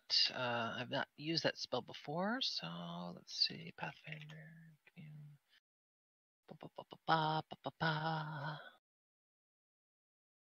Well, I think it just says like it has like that description and it says otherwise functions as commune. So I guess I think it's from that reading it's debatable on whether like this one might not have to be yes or no like commune. Just has the other restrictions. Yeah. So it can be in the yes or no question because of that otherwise functions as commune. But has the Okay, I see has what the you're above saying. listed. Yeah. Or even where the object was. So I'm not sure if that question will be appropriate. That should work then. Okay. So I think let's see, like it probably has like the normal restrictions where like if you ask a question that the entity you're asking wouldn't know. So like I don't know. I guess the ear might not know exactly where. It would know where it was last at where it was last with its body that it came from, I guess. True. I guess that would be a like it has to give its character it has to give its answer in character basically.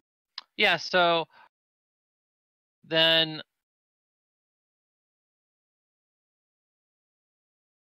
let's see. So I'm going to type the answer you get back from the... Okay. We'll work with that. It does actually say as well. It has a thing in commune where it's short phrases, like 5 words or less usually. So as well. So yeah. So it's probably not going to give us a solid answer on it, but maybe it'll give us a hint. Yeah, it may save me a scrying. Maybe.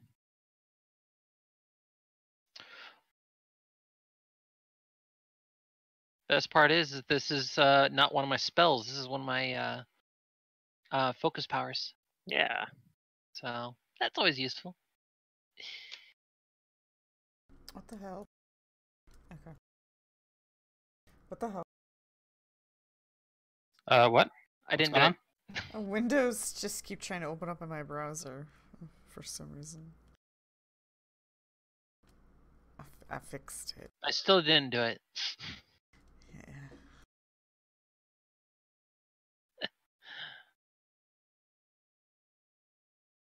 Don't mind me, I'm just being weird.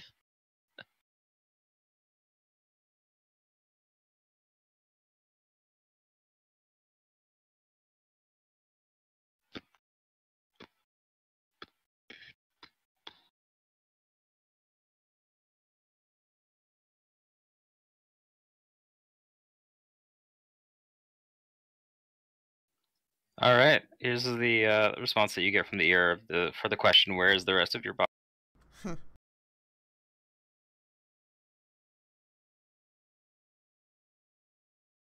Interesting.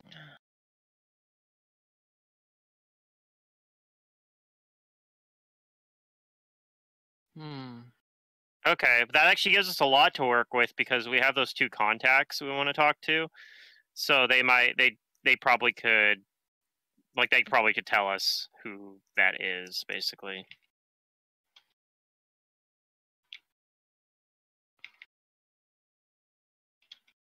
Like who his beloved is and who would have been the one that betrayed him. Wouldn't tell us who he betrayed him to, because I'm assuming it was probably like something like that. But yeah, that gives us a lot to work with. Okay. And then I'm also going to utilize the ability. Where'd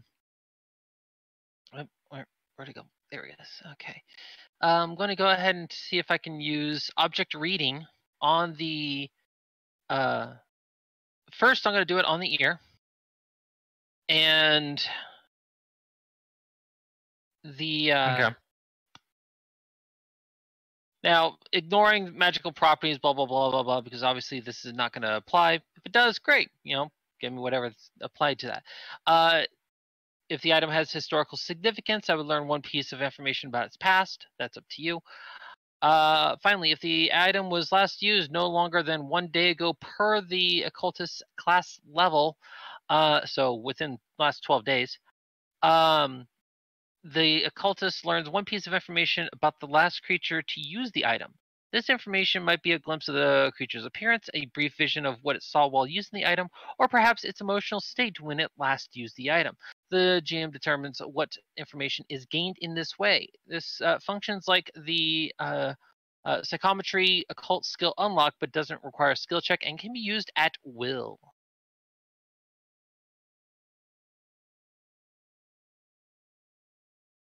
Okay. So I'll start with the ear with that ability. I love this ability so much. So good. All right. So you object reading the ear, and you get a very faint psychic impression from it.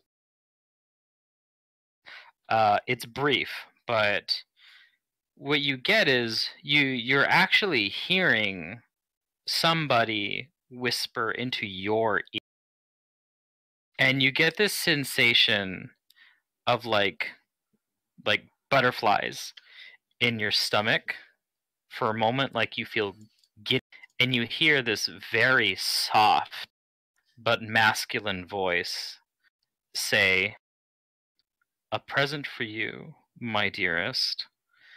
This jerkin and belt and boots were made by me with my love for you."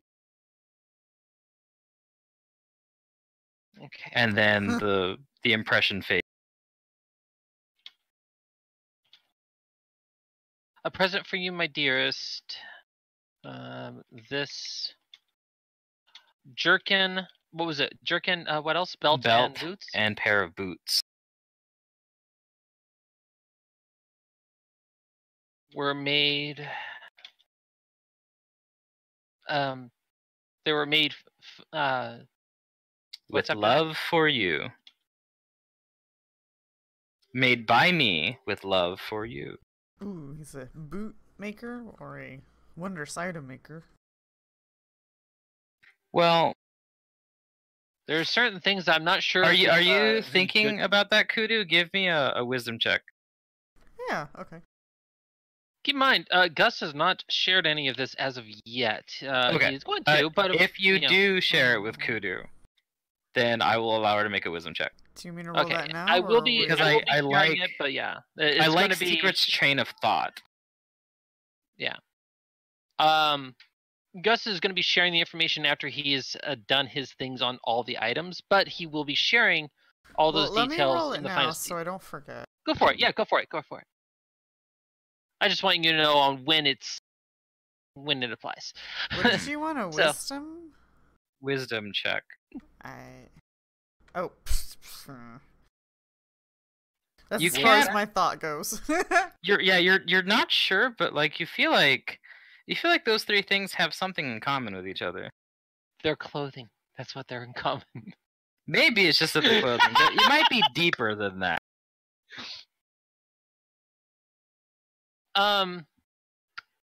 Gus will do the same with the note. Object reading? Object reading.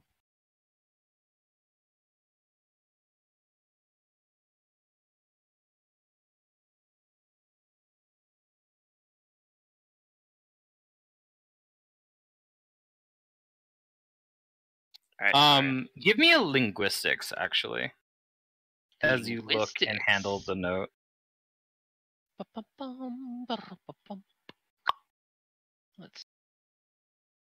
I have linguistics. Ooh, linguistics. I can do that.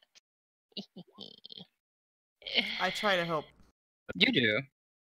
You help. Okay, cool. That puts me at 30 then, if that's the case. So, and I think Secret did say something like this out of character, but maybe Kudu is also thinking it, is that the note is worded very strange. And that brings Gus to thinking about the language used and the way it's written. And you can't help but think that this kind of language this is the kind of language used by someone who knows infernal. It's very formal, and it some of the like the mannerisms and stuff used in this dialogue is like metaphors for things, like the whole like eating at my table and trying to like satisfy this person is kind of like a subtle way of saying that. It's a subtle way of saying that they're here for another reason. That their appetite is a metaphor for something else. Okay. So now Gus knows Infernal as well. That's one of his languages. As such, how much is he able to read between the lines of this note? Oh, very much. Like all of it. Okay. You're positive that whoever is writing this not only knows Infernal, but is probably, so intimate with the language that they probably are themselves. Some kind of fiend. It's one of their native tongues, at least. Yeah. So, so basically, this is spoken in primarily. It's spoken in a common tongue. Right, but it's spoken primarily in metaphors. Right. Yeah, like the infernal like native tongue of whoever wrote this is bleeding into the common with which this was written. Yeah. So then, basically, with that in mind,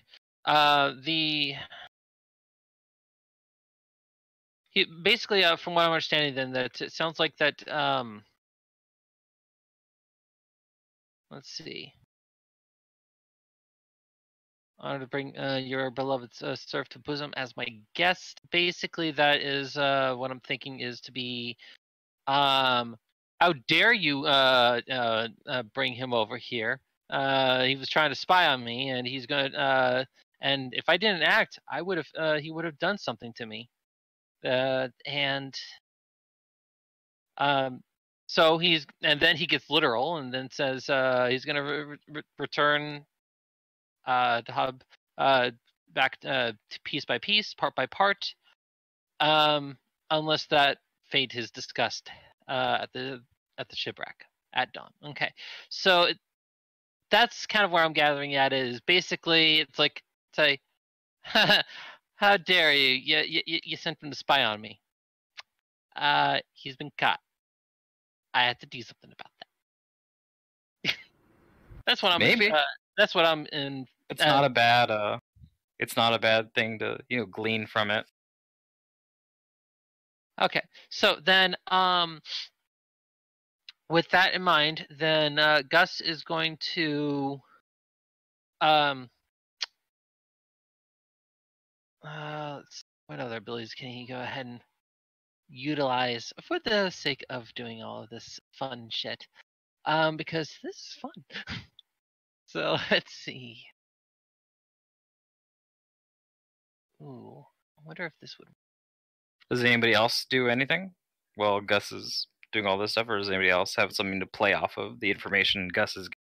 I think we just want to go talk to. I mean, you can do a little bit more of that stuff, but I think we're gonna want to go talk to those two, and then like we have the thing about being betrayed, the betrayal by his beloved or whatever. That I think that's something that's going to be pretty good to work off of when talking with like his two contacts there, because I'm assuming at least one of them probably knows something about his personal life. Maybe not though. Maybe it was like a secret thing that that nobody knew about. But how long is it going to take to get the how long is it till dawn? How long is it till dawn? Yeah. Okay, so I would say that it's like 8 o'clock right now. So you guys have some time. You've got 8 p.m. You've got it's 8 p.m. right now. Okay. It's So probably just starting. Like it's probably 10 hours. Dark, maybe like right now. But yeah, you got about 10 hours. Then Gus is going to call upon an outside contact. Okay. Ooh. So he calls upon the true name of a particular outsider. Ooh. Oh, you took that at 12, huh? It's not so much he just gains it. He has 2 contacts right now at his current level. And so he'll call upon Astigor. And Okay. Astigor is just a true name of an outsider. I'll let you pick the outsider because there's not really anything saying that I pick anything. So but basically, yeah, he'll set the magic circle as he usually does. He'll call upon the outsider, and then pull basically try to lure the outsider into the circle. Okay, so then give me a reason or like a description of why it is that you're calling this particular outsider. So Gus is going to ask the outsider about information, basically to search for information regarding this missing individual, and the one that is involved with this individual going missing. So I'll send to you really quick. I'll only send you up to the 12th level ability portion of it. I'm just gonna send you a message indicating what it can do. Sure.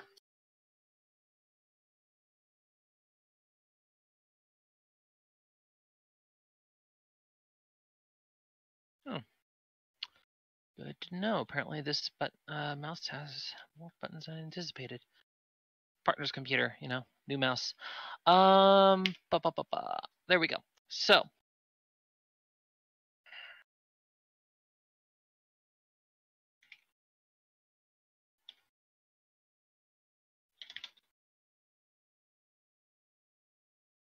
Okay, so it's an outsider that has no more than 3 hit dice. Yes. So this creature is basically, he's going to use this creature to gather the information I need. It sounds like, from what I'm understanding, that I would have an established connection with this outsider. Yeah, there's probably a reason why you know their name. Yeah, so let me put a note on that for my own future reference, because that's going to be important.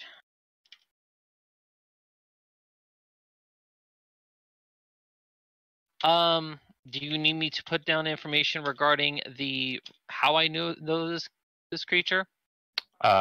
Once we figure out what it is. But basically, Gus is going to be.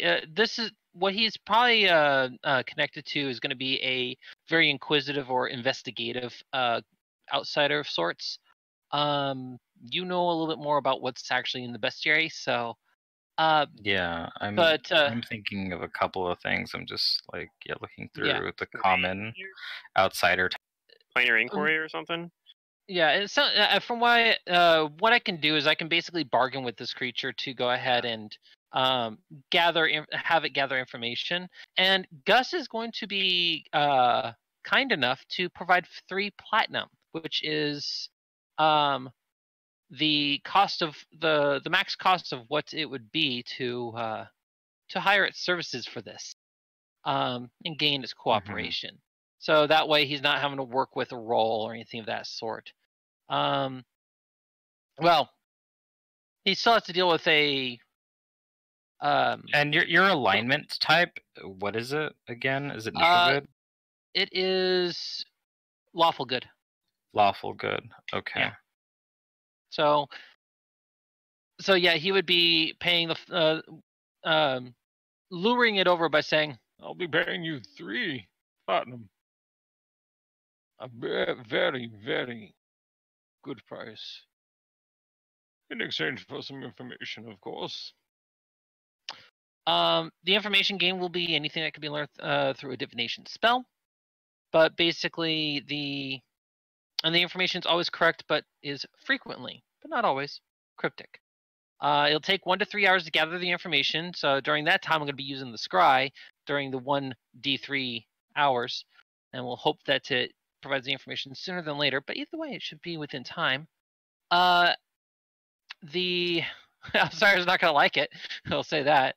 And yeah, so and I guess he's still gonna have to make his check, because if he fails by 5 or more, then the outsider can escape without providing aid. Mm-hmm. So to which I'll go ahead and make that diplomacy check just to get that out of the way. And that'll be countered by the sense motive of said creature.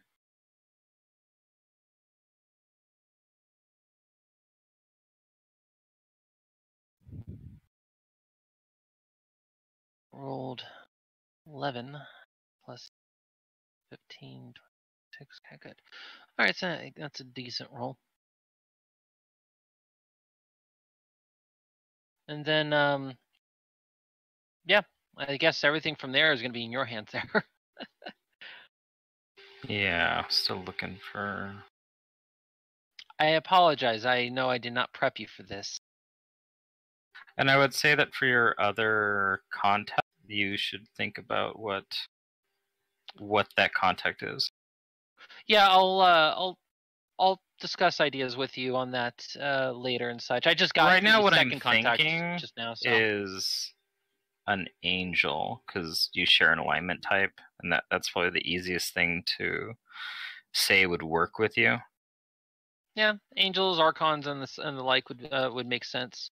But I mean, like, I could see you like learning the name of like, I don't know, maybe like a devil, like just because it's like there's some certain information you want to get from. Yeah, I think that having the information from an angel will be at least useful for the time being.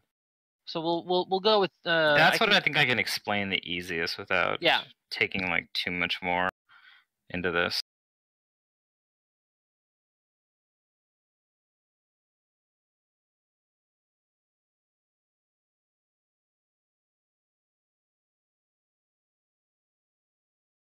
All right, so you pull a whatchamacallit into your binding circle. Everyone present can see that there is a empty brass helmet appears in the circle. An empty brass helmet. That's awesome. Yes. Okay. And it's very unassuming until from the helmet, these dark brown eagle wings sprout. And cool. It starts to fly and hover in place. Astigore, good to see you again. I suppose that 3 platinum would do at least for the discussions I would like to at least make. I have a favor to ask. I do apologize for having to bother you at this time. My favor is essentially this. I need to find the whereabouts of the person who took the ear that I have here from a person named Dahab. I need to find out who this person is and where they are at. Can you locate that for me? The helmet doesn't say anything. Instead, it tones with a chime, but you understand that. You understand its true speech that it's telling you that it will do. I appreciate it.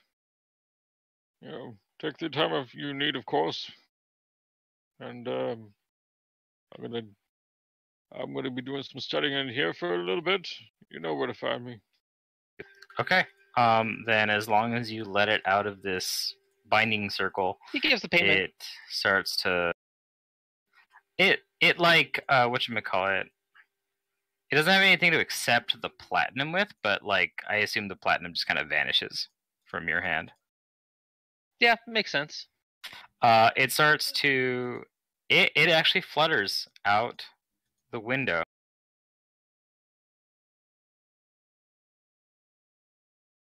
Long story.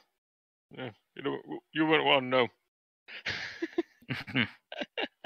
Okay, so that's going to take some time.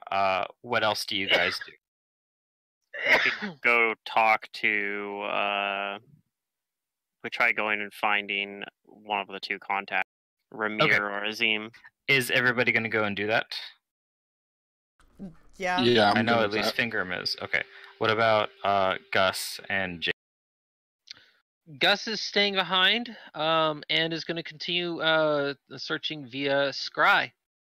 Okay, but yeah, you told us the stuff you found earlier, though, so we know we can like what you got from the ear thing. So that, he that's like informs the information there. Yeah. Yeah. And I'm trying to think. I don't think there's too much else that I should be able to glean prior to scrying, but since Gus is in a magic circle, he's at least has some protection going on. And then, so he's gonna just begin the scry. I guess the question here, out of the 2, Ramir and Azim, which one do we want to talk to first? Let's see. Ramir was the one that was the Beastmaster. Or he could split the party. Azim, that's true. We could split the party. That might be more time efficient because we have like one night to do it basically. So yeah, Ramir was the Beastmaster and Azim was like a craftsman. Was that what it was? And Azim liked to hang out at the Temple of Aristil. Is it Nazim or Azim? Gosray. Or Gosray.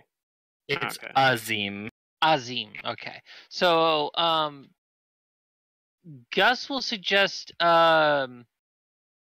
speaking with Ramir first, and then probably after that Azim. No particular reason. He just says, one will lead to the other. Yeah, hopefully we have time to get because Ramir's the one that knows of Azim, so it's easier to find Ramir, who we have the more. I think he's gonna be easier to find, yeah. So yeah. We'll look for Ramir. Yeah, because we know he's at like that place called the Black Circus. Mm-hmm. All right. Then I'm going to say that the three of you, plus Drench, start heading there. Yeah. You gather very easily from people that the Black Circus is in fact a circus. Oh, okay. It is a main entertainment point. So they actually, even though we're going in the evening, that's actually probably fine because they're probably they might be doing an evening show. Yeah, they say they put on a show every week. And whenever there's festivals and religious days. So they might not be doing one right now then, if it's like once a week thing,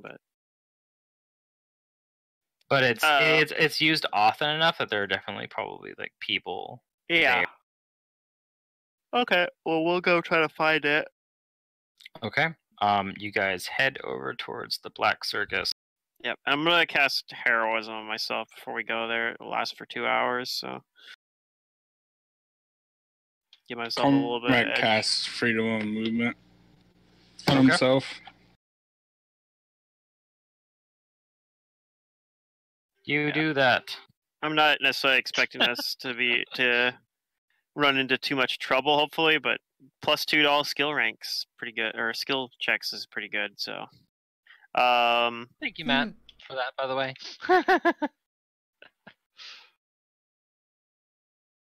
Okay. Yeah, I'll go ask Grab for Ramir. All right. You journey there. Let's see. It's number 12. That is. Yeah, over there. Yep, right over here. Yep. There are colorful tents here. You're not sure why it's called the Black Circus yet. There aren't any black tents.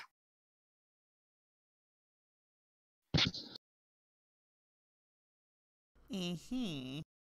But if you inquire about speaking with a Ramir,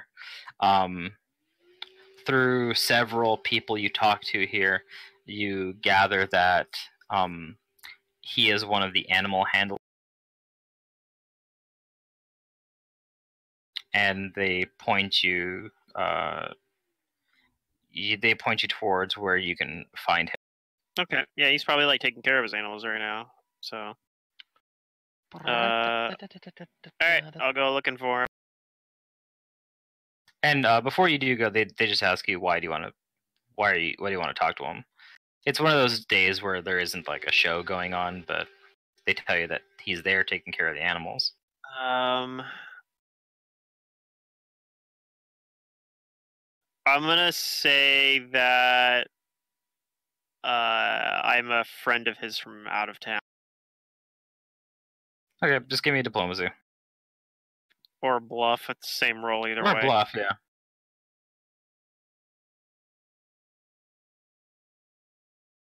Yeah, 6! That's with heroism. The person you're talking to, like, raises an eyebrow, like, You don't like. You think they're suspicious, but they're also too apathetic to like do anything. They're just trying to gauge your. I probably should like let your Cormac genuine do the talking. They tell you where he is, Funny. and just tell him like, just if you're gonna go talk to him, and make sure you guys keep the conversation Oh, don't worry. calm and stuff. All right, we need him for a show. Yeah, the it next won't day. cause any trouble. And I genuinely do mean that. We're not going to try to cause trouble for him. And then yeah, we'll go find him. Okay. So you go towards one of the tents, and it's actually you have to go down. There's like a subterranean menagerie. All right. You take the stairs down, and you find a man that is almost 7 feet tall, but that is also very wiry. Oh, okay. He has the caked makeup of a clown crusted on his face. The kind that like it's so like it's been on there for so long, or it's been applied so many times that it's just difficult to wash. All right. And you find him cleaning one of the circus's biggest enclosure.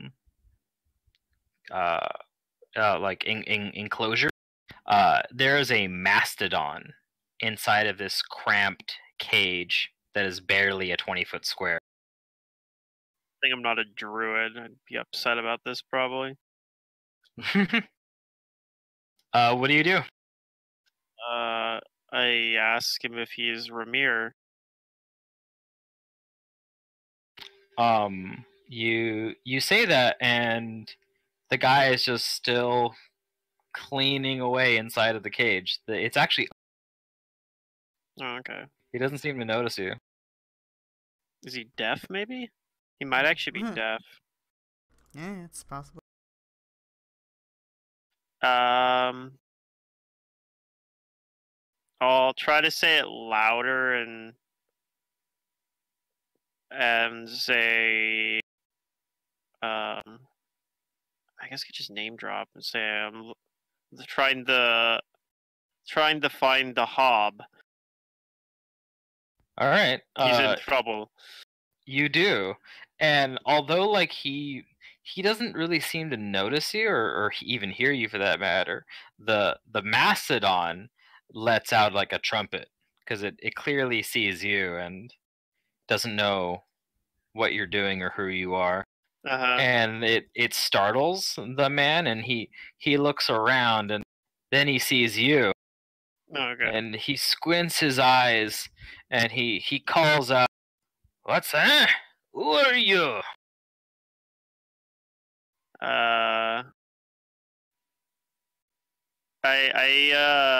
move a bit closer so that and kind of speak, maybe not yelling as much now. Try to talk a little bit quieter to keep so the mastodon doesn't freak out as much. And I tell him that we're looking for a man named Dahab, and that we were told that that you're an associate of his. Go ahead and give me a diplomacy. Oh boy. Alright. This is gonna be fantastic.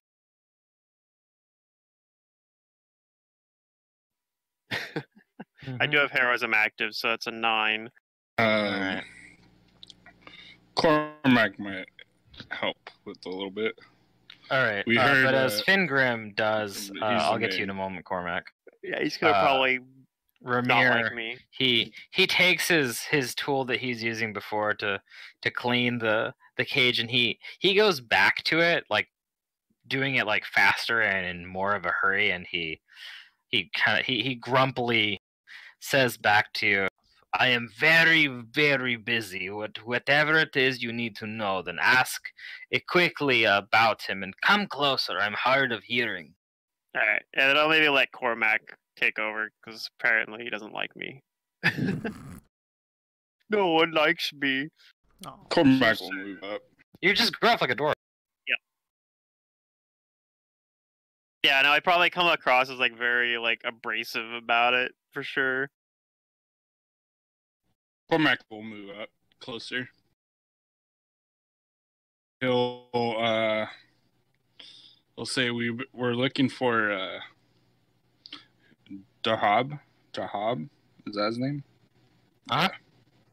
Dahab.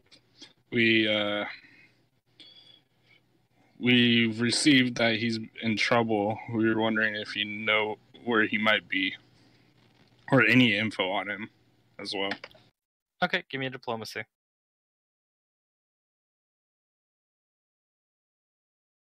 And remember, we know that he was betrayed by a lover or beloved or something. Yeah. Oh man, bonus is like so much better than mine, but then you had to roll a 3 or a 4. Yeah, he takes like a moment to listen to you, and then he waves his hand dismissively, and he says, "Oh, that fool."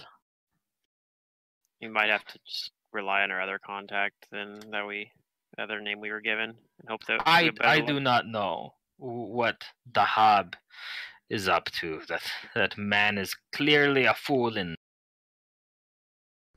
Clearly. We do think he might have gotten over his head.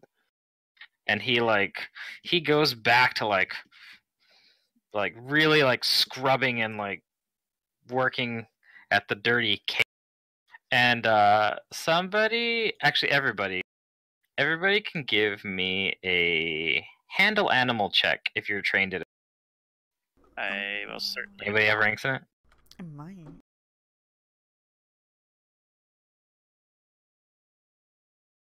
Yes. No, I do not. Kudu does, though.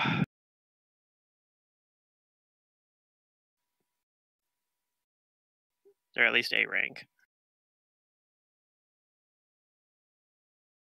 Okay.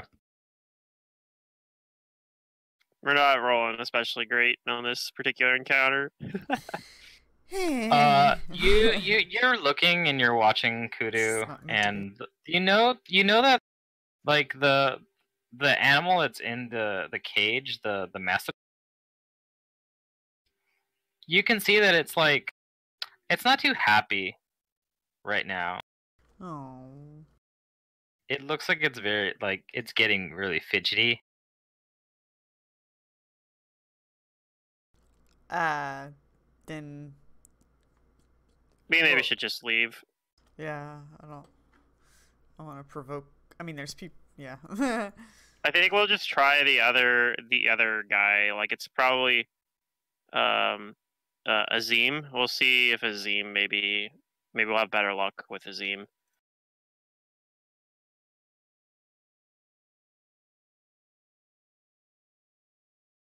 It kind of sucks, but I mean we rolled really terribly, so I mean it happened. Yeah. I guess we could head to the Temple of Gazre. Yeah. They probably know where he's at. Hopefully he's there. So you guys are gonna leave? Yeah, we'll leave. We'll thank him for his time. I'm sure Temple of Gazre is at like 6 maybe. All right, Ramir. He spits into like a nearby jug and leans upon his brush or his broom or whatever he's been working with, and he shouts back to you. If you find that Dahab, you tell him to get his head out of the clouds and stop chasing that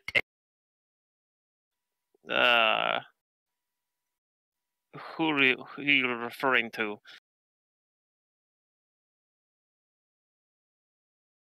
And he says, "Do I look like I know who he's been seeing?" All right, thank you for your time. The man grumps back to work. All right. Well, I mean, that kind of matches. Gazre is number 5. Temple of Gazre is probably number 5. Oh, it could be 5. That would make sense too. I was thinking 6 maybe, but those both look kind of like temples. And they're both have dome parts. Yeah.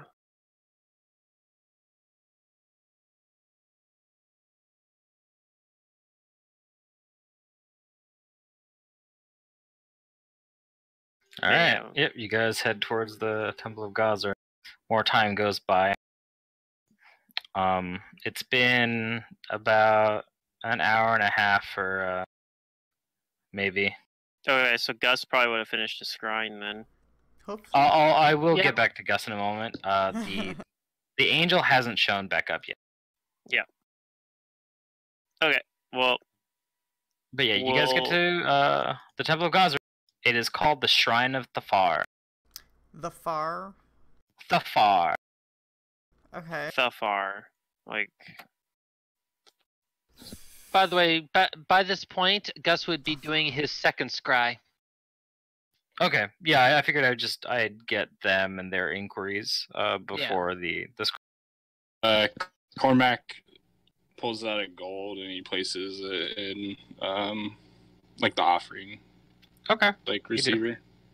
And the priests who do welcome you, they all look like they are. Actually, no, not all of them, but some priests, at least one, like sees you, and it is a woman who looks like she's Tian.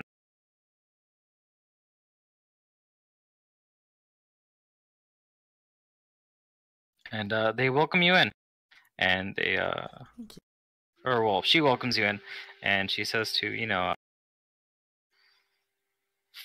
be at ease here in Gazer's embrace. If you need anything, please come seek me or my brother. I wonder if her brother is Azim. I mean, can we just ask her? Is Azim around? Okay, you ask her. Yeah.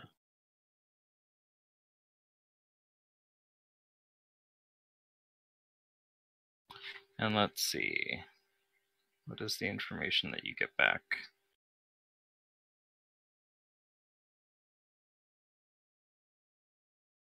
Okay.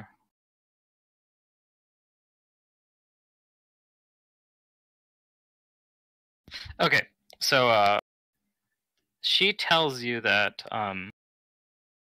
if you're here to see Azim, you can either wait for him to come down from the scaffolding, or you can climb up to talk to him. That man is very,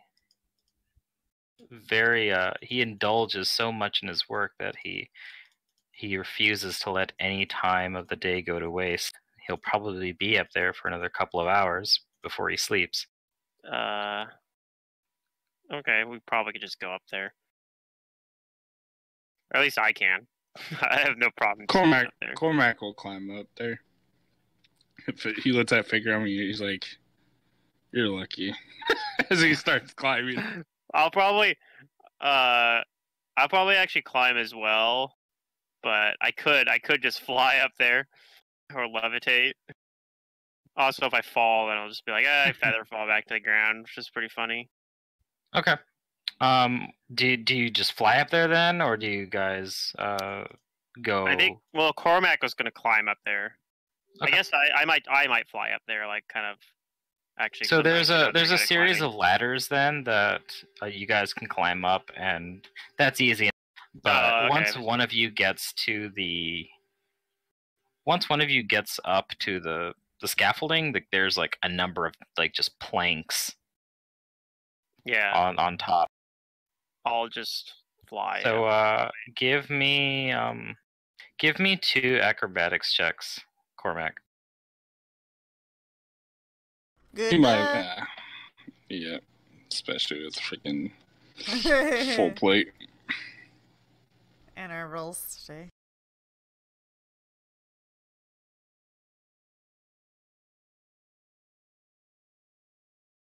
Oof. A 1. The 12 might be fine. Ooh, yeah. All right. You succeed for the first 20 feet, and then for the next, you fall. Oh no. Fingram, catch me. You fall to the ground and take 7 points of damage. You roll off the side of the dome. Cormac just says. Luckily, you weren't that high up. Yeah. He's like, he looks up at Fingram. I hate you. You talk to him. Alright. Maybe I can convince him to come down and talk to us. It's probably not likely. It was probably a pretty loud bang because my guy's wearing full plate, falling from that high. It's probably pretty loud. Yeah. I'll fly over to him then, and I guess I'll talk to him instead then.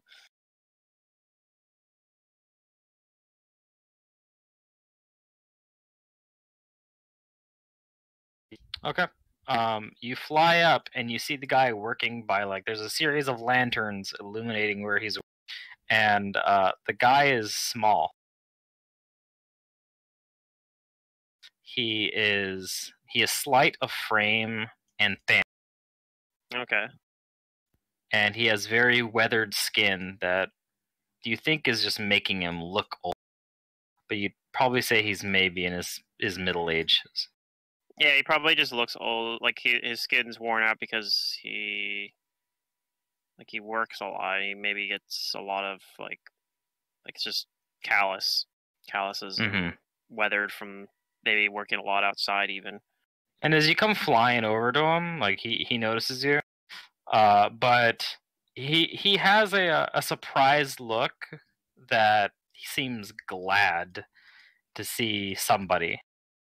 He's not surprised, scared. He's like, oh. Yeah. A visitor. This is much better than the last guy so far. But I'll say I assume you must be Azim. And then I tell him, introduce myself. I say I'm Fingram. We're trying to find the Hob, and I was told that you were acquainted with him. He says, yes, I am a friend of his. And I tell him, I think he might be in trouble, so we're really hoping to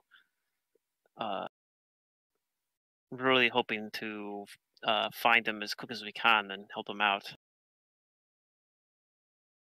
He says, in trouble? Yes, he seems to have gotten himself into some sort of trouble. He says, with the wrong sort of people, I think. If he is in trouble, then I'll tell you what I know about him.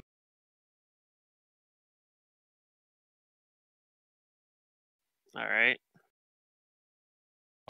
He says that he spoke to him a few days ago, and that he's seeing someone. That he has mentioned that yes, he has fallen in love, or that at least he feels more romantic than he ever has in his life. Do you know? I don't know who it is that has captured his heart, but what I do know is that his lover is generous. Oh. The Hob has been. Each time I've seen him, he's come with gifts that he says that have been made for him. A beautiful ochre jerkin, a fine belt, and boot. Okay. It says that the oak, it is a deep ochre tint, a hue that I've never seen before.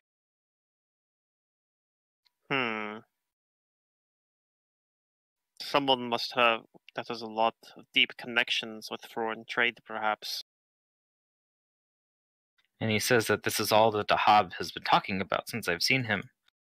Yes, and I think that this person is related to the to why he is in trouble. At first I was glad for him, but if you say he's in trouble, then I fear that my worst worries have come true, and that someone is trying to take advantage of him. Yes, I'm worried as much as well. Fortunately, you're looking for him? Yes, he has other friends that have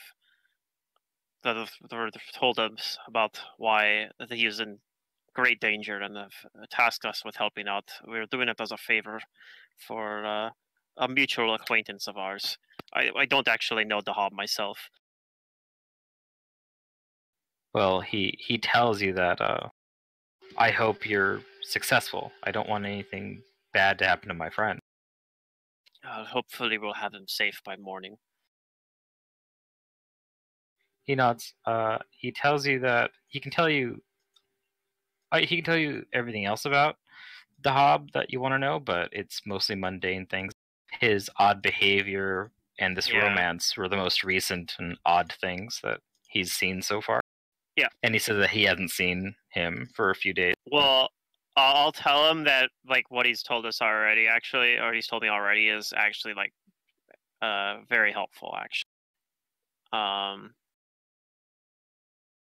So I think I can't think of like if there's anything else I should ask him about, because honestly I think that ochre thing he was talking about is actually like itself a pretty good lead, right? Because we just need to find someone who possibly so maybe a certain place that he likes going, like a meeting place, if you ever heard where he meets this person. Yeah, that might be worth asking about. If you ask him that, he says he doesn't know because he's never seen this person that he's... Yeah, and you don't know like where the Hob has been staying. He shakes his head and that this relationship has really come out of the blue and has been rather clandestine. Mm-hmm. Which is one of the reasons why he's started to think suspicious things. Yeah. Okay. I think we got enough to work that we could possibly work off of, maybe. Depending, I mean, it might not matter anyway if like the scrying stuff gives us some better information. But like I said, we could maybe use a gather information or something to try to like figure out like who might have the sort of connections needed to get like that really. Because he said it was like that. I don't remember what exactly he said it was, but it was like something that was like the ochre color that he'd never seen before, and I think that's actually like that sounds unique enough that it might be something to go off of. Mm-hmm. Okay. So, all right. So I'm gonna go to Gus here real quick. Okay. And his scrying. So you're performing multiple scryings. I heard. So what is the first one going to be? So the first scry is going to end up being on Dahab. Okay. What's your DC?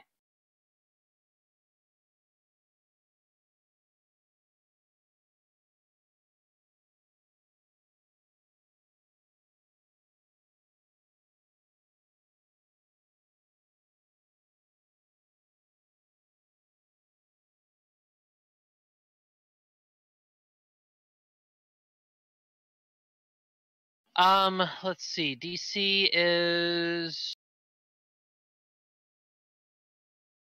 Come on, load up. There we go. 20 for the DC. Actually, no, 21 for the DC, and then I get a +2 on the caster level when scrying. Okay. And I believe since you have a piece of him, he has like a minus. What? Like it's 10. Something like that. All right. So the check succeeds. Oh, good. You begin to see something in your mirror.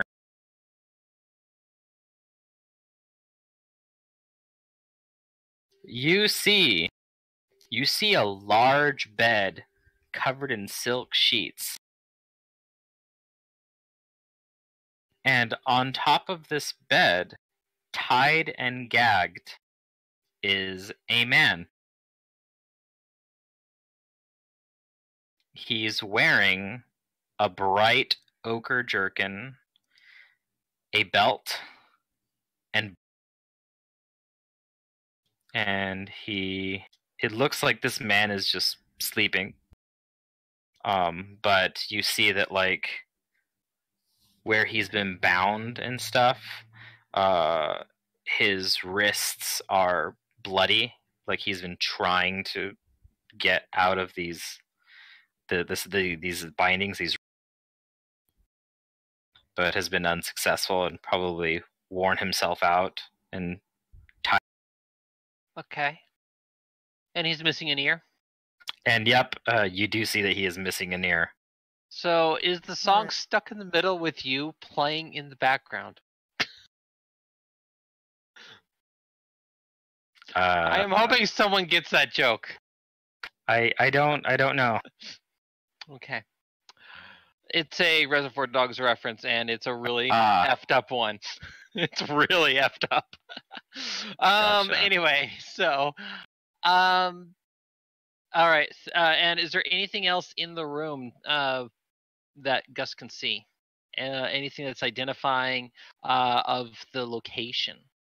You see that there is a standing mirror and armoire within the room, and carved leather pictures of mountains and desert landscapes that cover the room's walls. Does it look like it's the same type of building as the shipwreck? No. The walls definitely don't look like the kind of wood walls that the shipwreck had. Something nice and fancy? This is a nice looking room.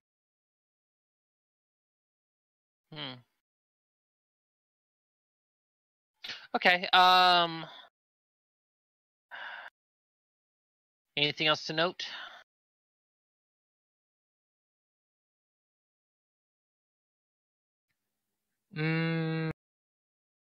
Let's see. I don't think so. Okay. Actually, give me a perception. A perception. I can do that. I have plenty of perception. Okay. I'm just thinking. I have plenty as of you're perception. looking I have around no diplomacy. with your sensor, yeah. As you're looking around your sensor, you do see something hidden beneath the bed. What do my investigator eyes see? There's a box underneath the bed, and it's currently open. And there seems to be a suit of leather armor in it. Okay. But that's the only thing that you can find that's kind of hidden in here that stands out to you. Okay, and then And it's not just like leather, it's lamellar.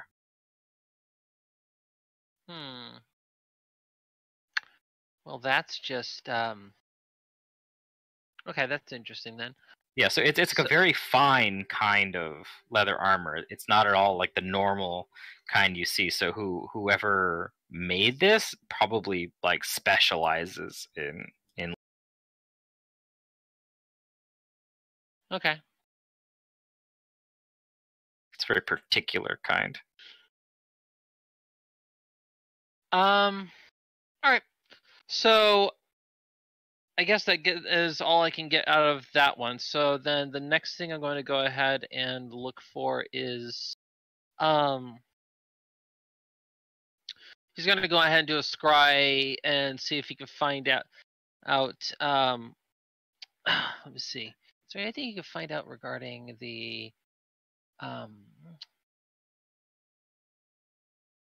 person? And I'm about to go and check and see some details on the spell. Okay,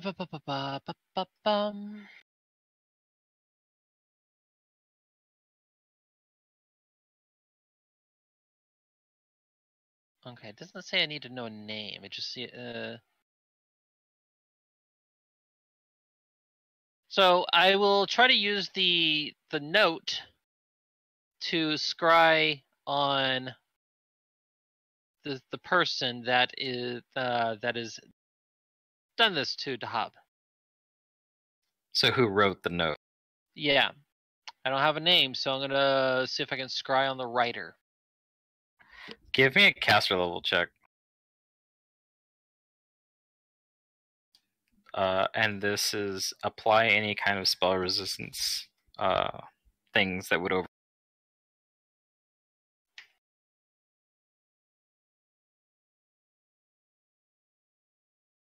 Caster level check.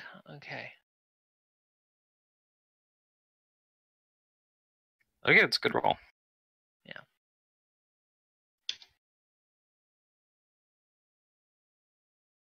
Have to apply that +2 divination when scrying, so it's like, oh. Oh yeah, that's always good. That's really good for getting past if like in case SR, you're wondering why it like says like misdirection. occult is 14, so just that I have that.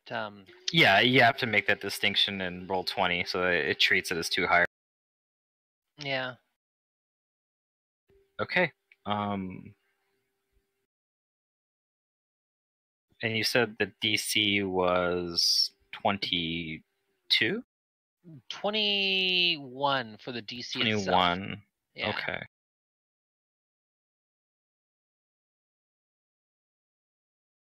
Okay. Okay. You know the spell worked, but unfortunately, it seems like when it found the target, they willed it off. Whoever did write this note has a strong enough will to negate the scrying for now. You try it again though.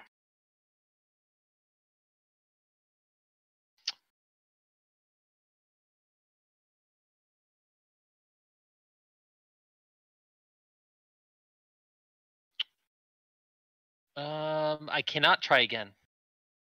Oh no. Nope. Darn. 24-hour.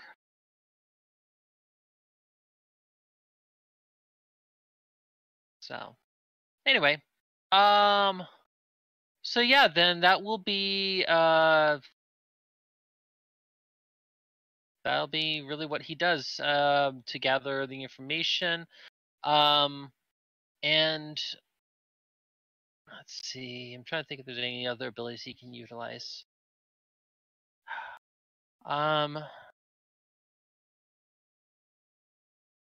Seeing that I have seen this ability, or the place that he is held hostage at, I am probably going to be holding. I'm assuming that I can now use clairvoyance and clairaudience as I need to for it, right? Because I've now seen the location with the scry.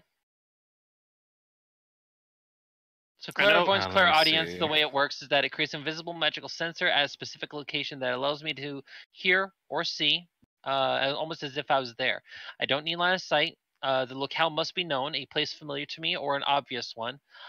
Which now that the place is now familiar to me, once I've selected the locale, the sensor does not move, but I can rotate it in all directions to view the area as desired. Unlike other depends because I know like it specifically says that like scrying on someone doesn't give you enough information for you to be able to like teleport. So if you need the same amount of information you need to do a teleportation, if you rule it that way, then you wouldn't have enough to do it then. Partially because like the scrying only gives you like a kind of a 10-foot area around it, right? Well, it says that the locale must be known, a place familiar to you, or an obvious one. Mm-hmm.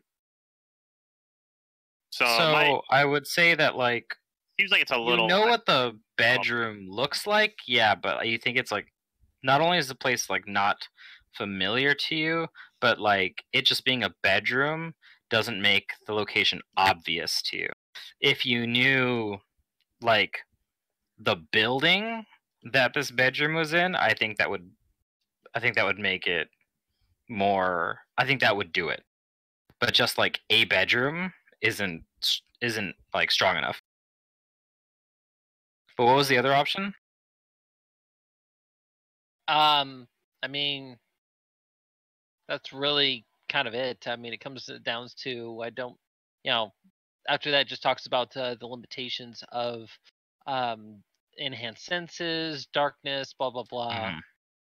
Okay, I thought you said that there was like another spell or option that you had. Well, the audience clairvoyance is really just is one spell. Mm-hmm. And then trying to think if there's anything else I can utilize, but I think that mostly sums up most of the capability that I can work with. I mean, now I actually have an image of what the person looks like, so I know who to look for.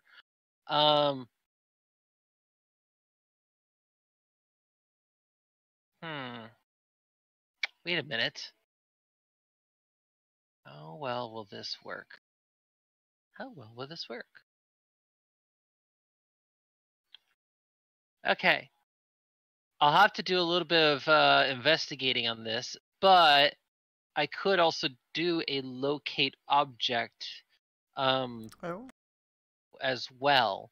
And then now that I know of these objects that are here, I can actually locate them. So as such,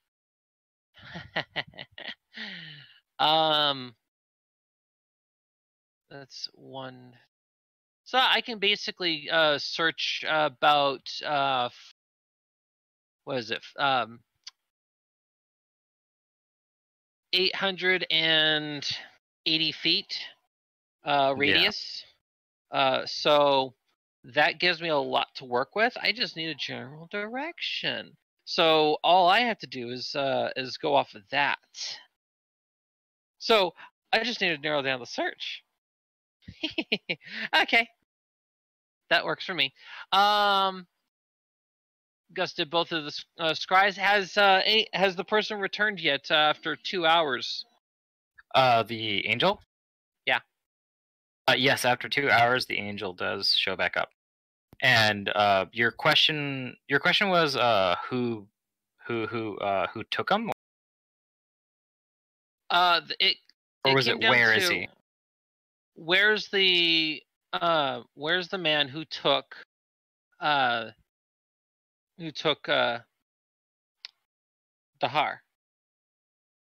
Okay. Or Dahab, I mean, yeah. Keep referencing all my notes.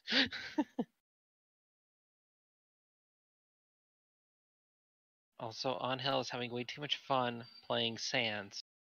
Oh, nice! You guys bought the me fighter outfit for it. Nice. Mm-hmm. That's cool. I can't wait to play that with you guys again. Okay, so the angel gives you a cryptic message back.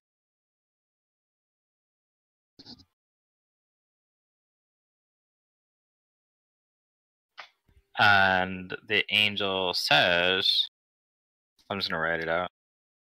Sure.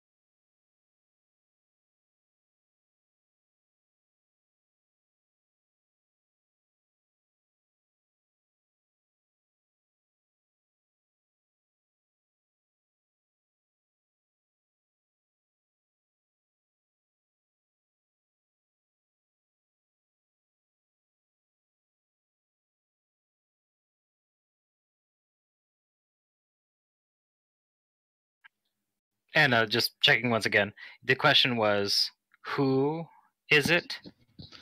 Where? I mean, I'm not sure. I'm assuming since it's going to work as divination, I'm assuming it's just a single question, right? Yeah, it's a single question, and they give you back a cryptic or vague answer. Yes, vague.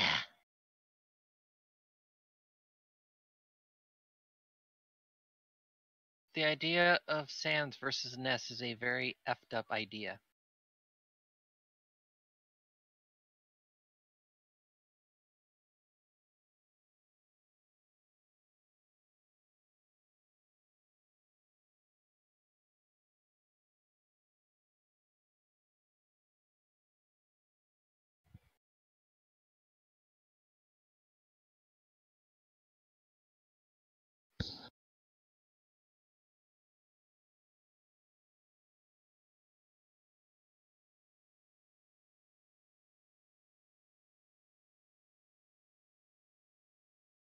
Okay, so the answer you get back is, the man you seek is not a man, 'tis a spiteful creature that seeks to ruin relations and fortunes. They hide amongst the hides of men. Gus his jaw just drops and he's like, oh dear. Thank you. That information is going to be fairly important.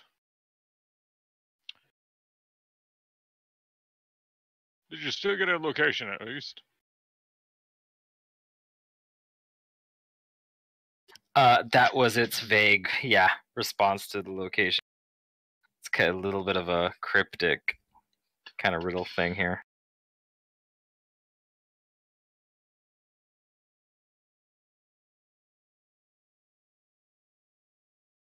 Hides of men.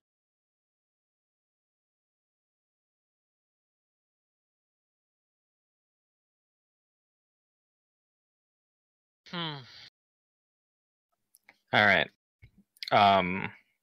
Okay. As for the others, do you guys do anything with the information that Azim gave you, and do you head back to the shipwreck?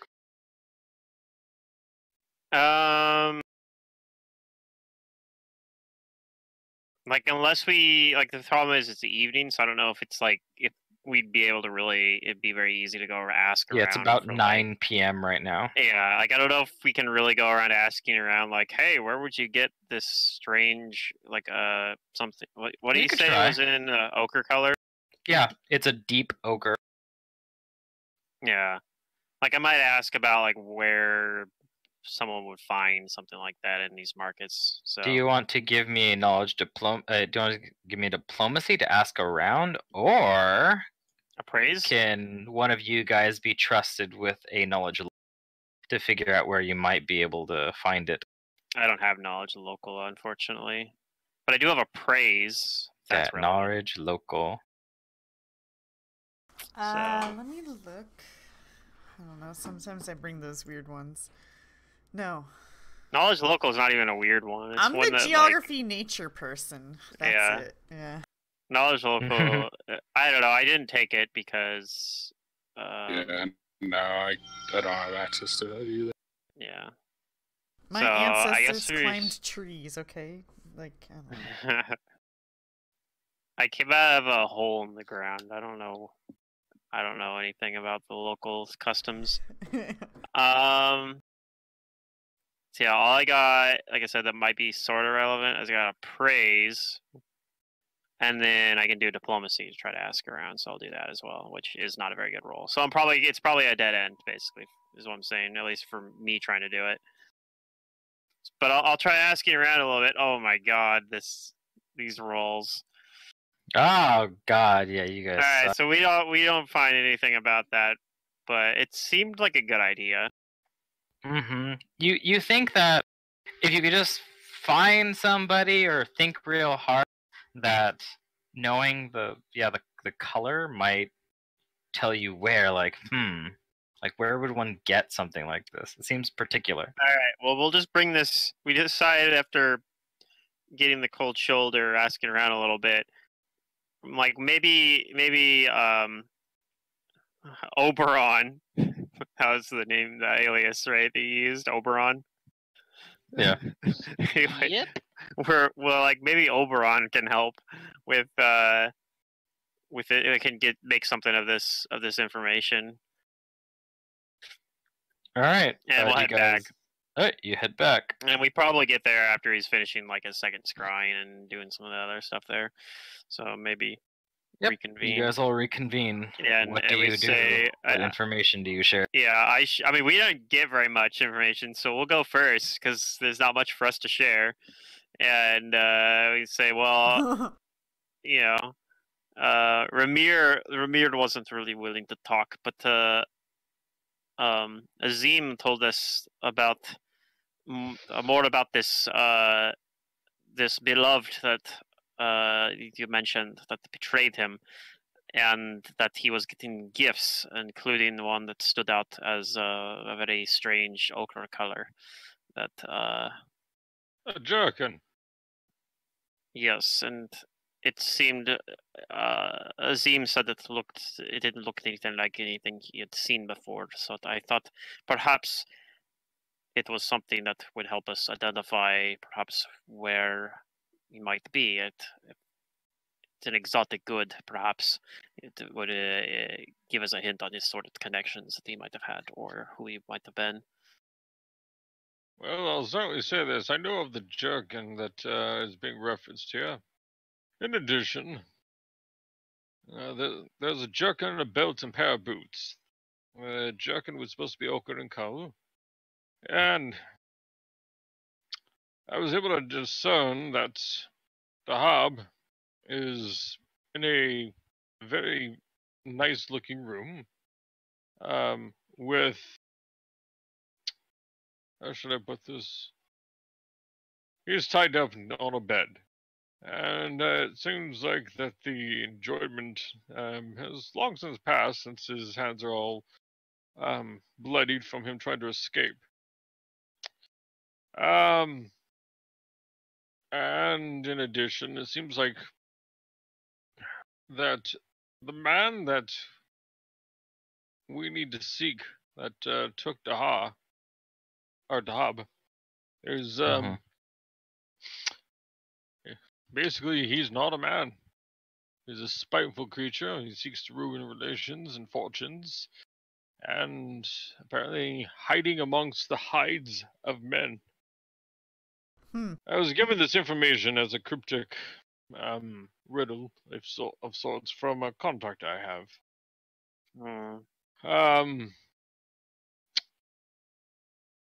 When I was looking into this note, since the information on this was indicating that the language of this was... The language writing style is handled in Infernal, which means that this is the creature that we seek is essentially an Infernal creature. It was speaking metaphors for the most part, essentially trying to speak poetically in its sadistic manner. Those of the cloth may be able to make more out of this. Well, can Gus make any kind of discerning using knowledge religion to identify what type of infernal creature is? It might be knowledge planes. True. It's probably because of the fact that it is an outsider of sorts. It's going to be knowledge planes. Either way, he could still use it technically. Give me a knowledge planes. Okay. This is going to be. I'm going to increase the DC because this is a you're working off of limited knowledge of the creature, but I would say that you've gathered enough to kind of figure out its personality and its motives. He would be applying this to his applying his sudden insight, which will be a +6, and he will apply his 1d6 for his investigation on this as well. So let me roll the 1d6. And then after that, I will. Okay. Of course. A freaking course. He's gonna apply. So 7 plus this roll. So 36. Then will be the final total. It's pretty good. That's pretty good. And that's not even a I'll good say roll. if Ingram helps.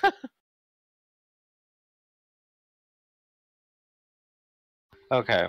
Well, with the help of Ingram, the two of you work together.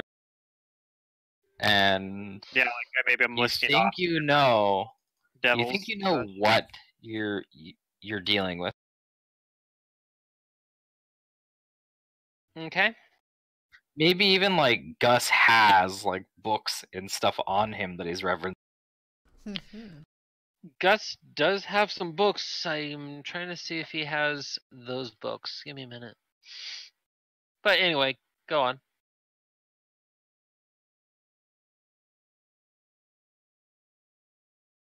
So what you're going off of the most is that this you've witnessed the results of like this creature or this individual doing some kind of harm to a person, which doesn't really seem like that out of the ordinary for like a kidnapper to do.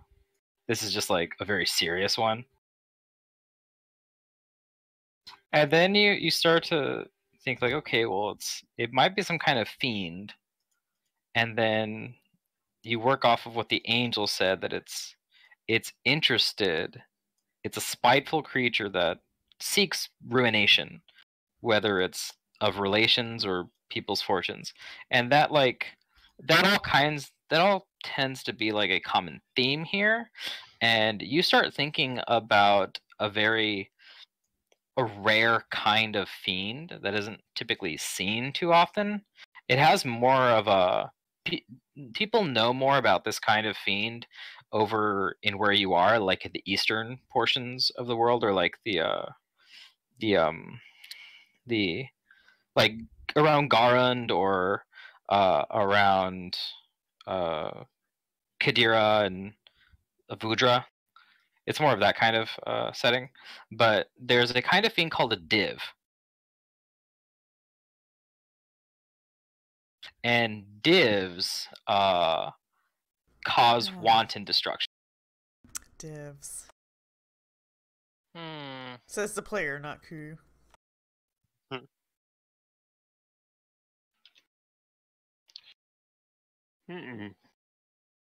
So not actually a devil then. Not a devil, but still a fiend. Just jerks. Sounds like a div of sorts. Last time I dealt with something as crazy as that. Yep. Divs are a kind of neutral evil outsider that seek to sow misfortune and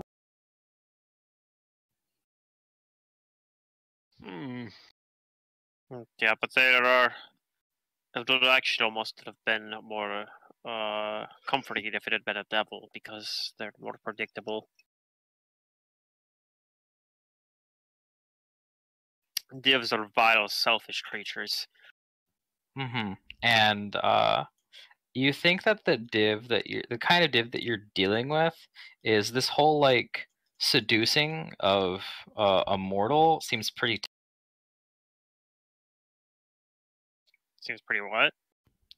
The whole seducing of a mortal is pretty telling of what kind of div this.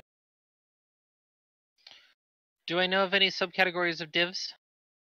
Yes, I will say that you think you know this, that there is a kind of div that prides itself on perversion.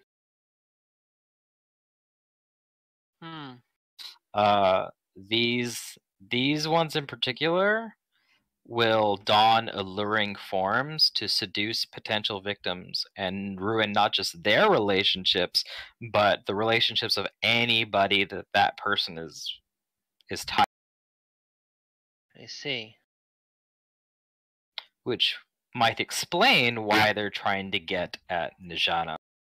Mm-hmm. She's like a big, juicy apple.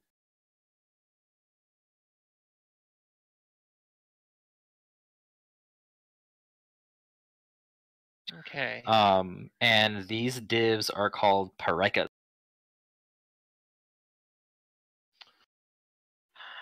Parekas, okay. And things that you know about just divs in general is that they are immune to fire and poison. They resist acid and electricity. They can see perfectly in any kind of darkness, including magical dark. Oh. And that they all typically resist magic.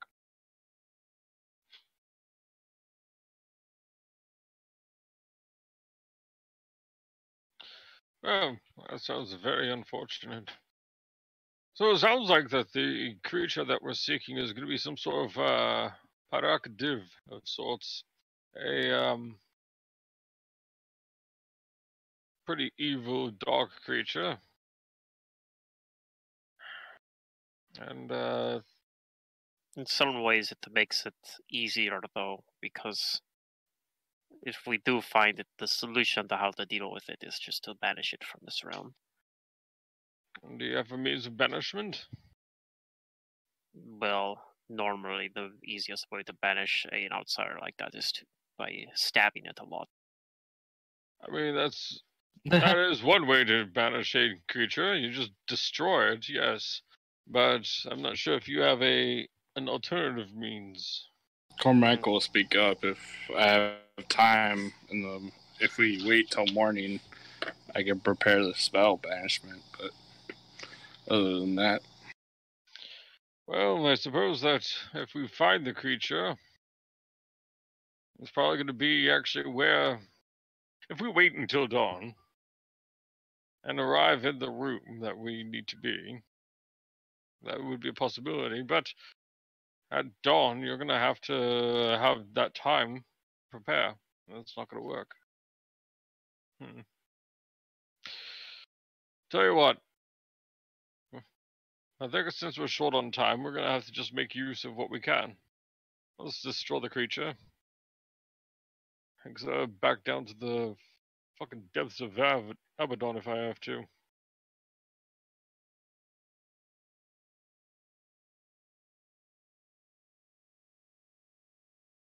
Alright.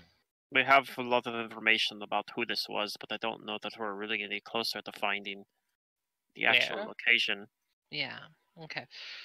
So, as far as where this creature is and such, I have a means to at least identify an object, but I need to...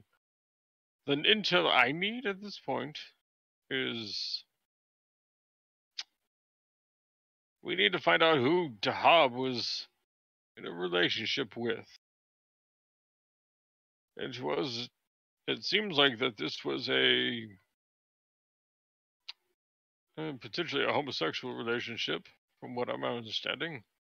I heard a little bit of information about from Azim, but I do not think Azim actually ever met this person or creature, I suppose. And that's where I got information from, but I mean, Dahab told him a lot about him, like talked at length of him about him, but he never showed himself to either of them as far as I know. I see.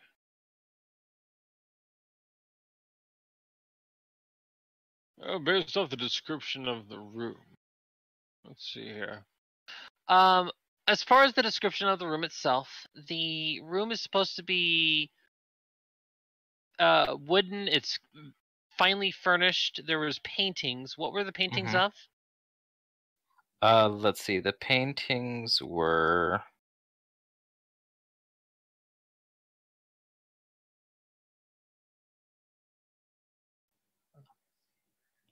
Okay, pictures of mountains and desert landscape.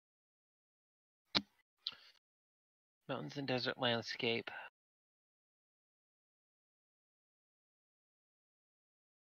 Did it seem like this was at an inn of sorts, or did it seem like this was a private locale? Like based off of certain little minor features that would be typically seen at an inn. You don't think this was an inn room? Like this looks like a private bedroom. And okay, so one detail about these pictures is I think I did read it in the original description, but like this is an important part. These are tooled and carved leather pictures. All right. Like it's worked leather like into an art. Okay. That actually is pretty important. That is important. Gus goes and says, What I found fascinating is actually the decor in the room. Something that was unique to it was the fact that there were some pictures that were in the room that were carved of leather. It was a form of leather art depicted of deserts and mountains. So let's go ahead and see if we can find a leatherworker that deals with the fine arts of sorts, and see on what kind of people are interested in that form of business. I think that's going to be our first lead. We need to be quick about it, though. Right, they're probably all closed too. So what's the might current be hour? difficult. It's like 2 9. hours. So yeah, okay. we might be able to talk to them after hours, but they might not be as just be aware, I guess.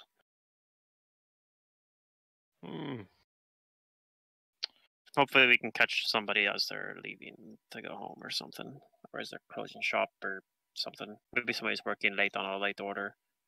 Hopefully we'll get lucky. Perhaps. Well then, how about this? Let's go ahead and see if we can find out information regarding a nearby leather shop. And we'll just start the investigation from there. Okay, so you're gonna go investigate a leather shop. Yep. Give me a knowledge local or a knowledge or a diplomacy.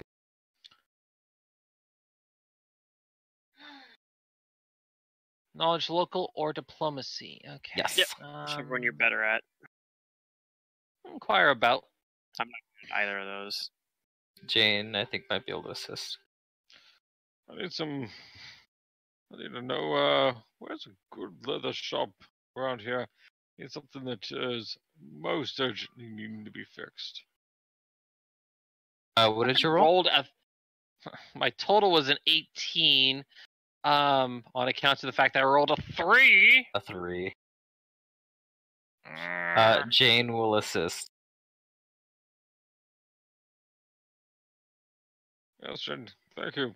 Asking about is going to be very useful. Okay. With Jane's assistance, you do get, or maybe you're the one helping Jane. At any rate, you guys do get some information. Okay. Someone says that. Do you talk about the ochre dye or the ochre jerkin? Looking for. I do talk about people that are specialized, because the jerkin is leather made. It is leather. So Gus mentions that he's looking for someone that's really skilled with making jerkins that are kind of an ochre color. In addition to anyone that says good with art in leather art. They tell you that well, if you're looking for information on like things used in tanning or leatherworking, you should try the tanning pits. And they direct you that it's not far from where you are. It's over here at 7. They say, well, it's late right now, so you might not find too many people willing to talk with you, but plenty of the shop owners there live near the. I'll inquire about.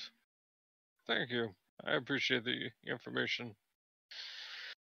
And with that, Gus will meet up with everyone and say, we're gonna head to Leatherworker's location at the end of town. It's not far from here. Come.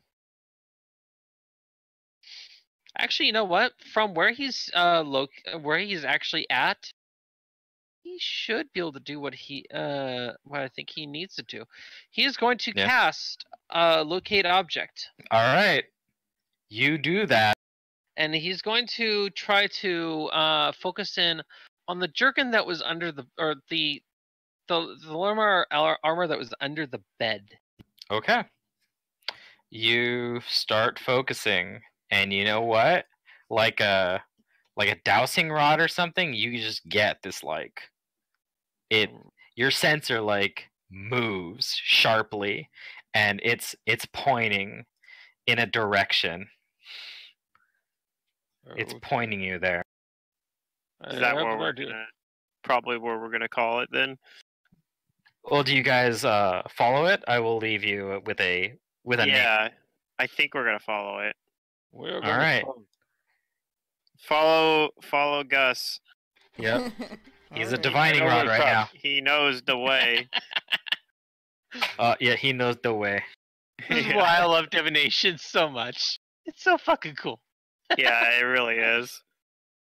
And you find yourselves looking at a tannery that is named Salir's Fine Leathers. Oh. Well, isn't that lovely? And in fact, the lights are on. Somebody is home. All right, then. All right, so yeah, I think that's where we're going to call it tonight. Okay. Yeah.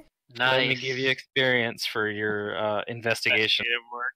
Yeah, I love sessions like this though. Like I love doing especially with the time crunch in there. Like I don't know, sometimes they can be frustrating if you just meeting dead ends everywhere. But yeah, you have a character like Gus, it can help. So it definitely does. But... Gus is vital to this specific mission. At least. Well, yeah, Gus is super good at stuff like this. This is the sort of stuff that Gus is really good at. Before we had Gus in the party, we would have just stumbled our way through like we did. Like that was the fun, one of the fun things about it too, is we had that part where we split up and the rest of the party went and did things how we would have done it without Gus, which was basically met with not very much success. But I don't know. I mean, we got by doing that. We had we had a few. Usually we would eventually get there, but yeah, these time cruncher ones, we probably would have ended up having to just go meet at the meeting place. Oh yeah, that's the other thing is if you can't figure it out within that time frame, then you move on to this. But you guys might avoid that. Mm-hmm. Well, I think that's ideal. That's what you want to do. So, and it feels kind of nice to be able to be because that was the thing. I was we get that. I'm oh yeah, this should be when Fingram got given the ear. He's oh, this will be easy. Let's have Gus do it. He's probably found people with less information than that. That is, I will say, that the way that we found out all this information is very fucking useful. Okay, so yeah. I love it. So you get it's 6,400 and then split 4 ways, 1,600 for it's 1,600 for your negotiations with Najano and making her at least helpful. Mm-hmm. And then for finding Dahab's location, that's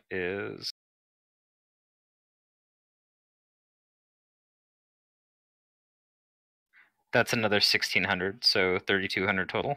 Not much, but it's yeah, it was a non-combat session. Yeah, non-combat. And I will say that was worth it. That was fun. Yeah.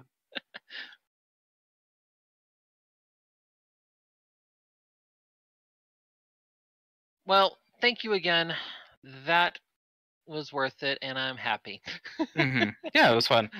One funny thing is that so the only danger posed during this investigation, or at least you guys did, was falling from the scaffolding from the dome, and then there was something else. You guys were very close to triggering a combat encounter with the over Mastodon. with. Yeah, I Kudu didn't quite pick up on it. She almost did, but not only does the Mastodon is it unhappy, but it's getting agitated.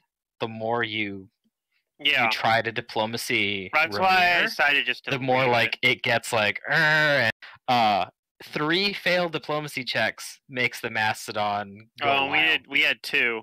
We had 2 failed diplomacy. Yeah, so you stopped your questions early. Just in time. Wow. I mean, I guess we might have, if we tried it one more time, we might have been successful, but I don't know. You might have, but the DC keeps going up the more you fail.